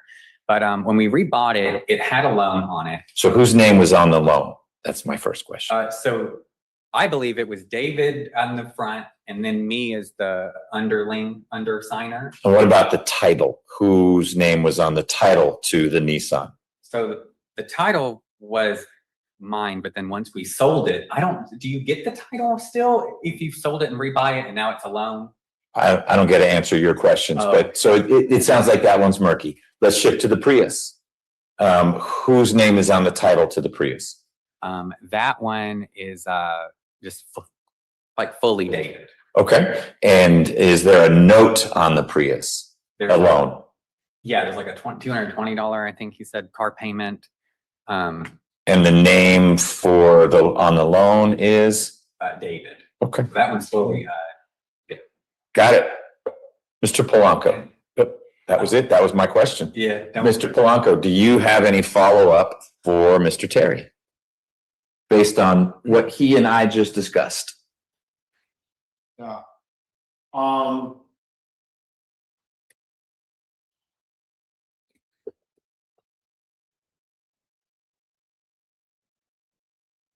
While you're thinking, do you have any follow-up, Ms. Yarber? No, Judge. Okay. No. No? Okay. Mr. Terry, you can step down. Mr. Polanco, do you have any other witnesses? No, sir. The defense rests. Okay. Ladies and gentlemen, do you have any rebuttal, Ms. Yarber? The evidence in the case is closed. You have heard all the testimony, and the documents that have been admitted will go back with you when you deliberate. You'll get those. So all that's left are closing arguments from the two sides, and then my charge to you, the law that you must apply to whatever facts you find in this case. So we are in the home stretch. We are going to resume tomorrow at 1:00. So you have the morning off. I will not tell your employers that you have the morning off, but if you want to go to work in the morning, you can, and just say, I won't see you in the afternoon. We'll start at 1:00, so you need to have eaten lunch already if you are a lunch eater. Don't come at 1:00 saying, when's the lunch break? But at 1:00, we'll start with whichever side is given the first opening. We'll hear what the lawyers have to say. You'll hear what I have to say, and then you will dive into your deliberations. Okay? Any logistical questions about that? You made a sad face. Yes, ma'am. It's going to be done tomorrow. That'll be up to you. You will get the case tomorrow, and then you'll begin deliberating, and we'll see what happens. So you were initially questioning travel, blah, blah, blah. I'm leaving town Friday morning. Okay. Well, then we will let you leave town Friday morning. We will not interfere. Is that a prepaid personal vacation, or for work you're going to Vegas? I'm not neither. I'm driving to Nashville to meet my sister and my niece. Okay. All right. Let's cross that bridge if we get to it. All right. But thank you for putting that on our radar. Here's Miss Hansberry. That's okay. Gordon's got the message to you. Okay. You have a message to give to the jurors? I don't get the message. All right. Definitely not for me. It's good for you guys. So 1 o'clock tomorrow, come well rested, re-energized. The lawyers are going to sum up everything you heard, distill it for you in their different directions, and then you'll get the law and a verdict form, and you'll be off and running. Okay. Please, no outside research. Now the evidence is closed, so you can't go look anything else. If you don't have enough, you don't have enough, and that goes to the burden of proof. And you'll work through that when you deliberate. Don't talk about the case with other people. And Deputy Gordon, question. Bus, time of the bus. Yes, by midday, the shuttle runs only every half hour. So if you are, what are the colors of the lots? Red and yellow? Silver lot. Those lots that you've been parking in for free, and then the shuttle's usually kind of copper colored. Hop on that, but you'll want to catch the 12:30, because if you roll into that lot at 12:45, the next one won't be until 1. So it runs on a half hour. Well, I wouldn't set your watch to this shuttle, but I would get to that parking lot before 12:30 if you want to be here by 1. Okay? Like it might leave at 12:32 and not 12:30, but 12:30-ish, what they call it, top and bottom of the hour, is when it runs in the middle of the day. All right? Anything else? Thanks, everyone.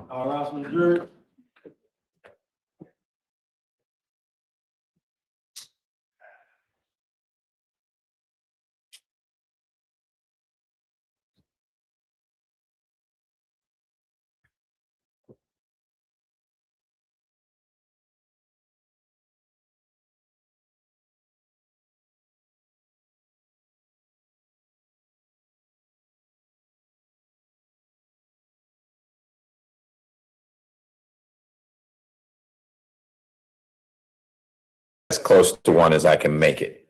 Mr. Polanco, you had argued for in your charge and in the answer 3 grounds for divorce: cruel treatment, habitual intoxication, and force, menace, duress, or fraud in obtaining the marriage. Withdrew those latter two. Also, just this.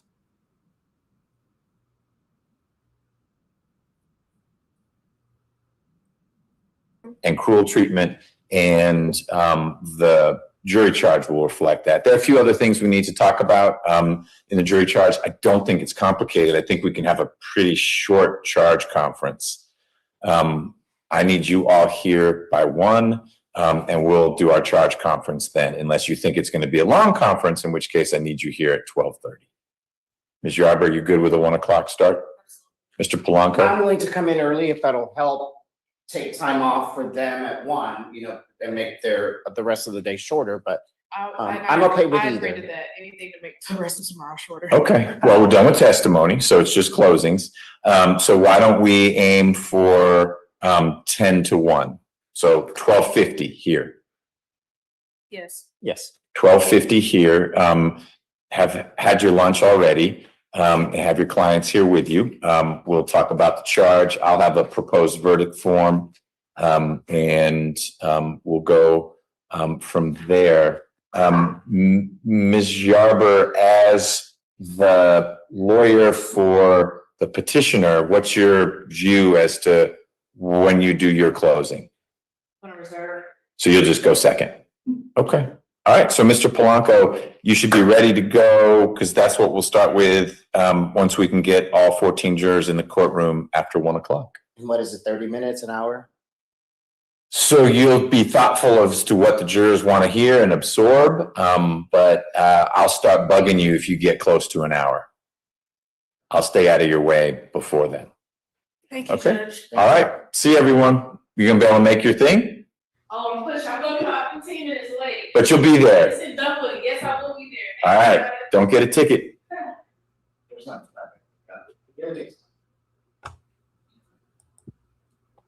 All right. All right. Good Lord. I don't know. I did not anticipate this. Ironically, I'll be on a plane going to Atlanta tomorrow, probably with, I'm not sure. I don't know exactly when my flight is. I'll have to look at it. I'll figure it out. If not, I'll record it and run it. The closing arguments should be kind of fun. I might be able to pull it off. I'm not sure. If I'm on the plane, I'm screwed.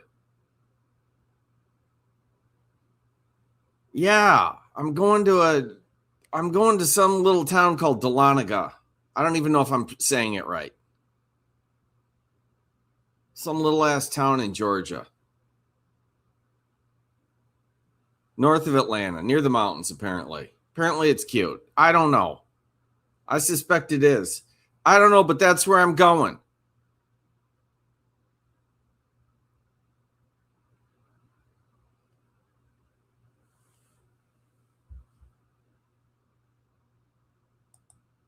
Oh, it's not good. It's not good.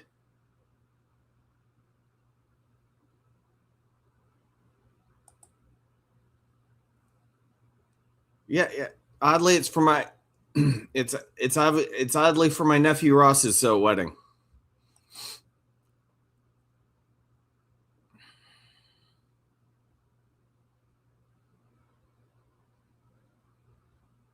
That's how you say it? I don't know. There's going to be flamingos. It's going to be a whole situation. Like, it'll be fun, but I've got flamingo herding and a freaking wedding. Now, I like all the people involved. But, it's not going to be easy. Thank y'all for coming out. I appreciate it. I'll see you soon.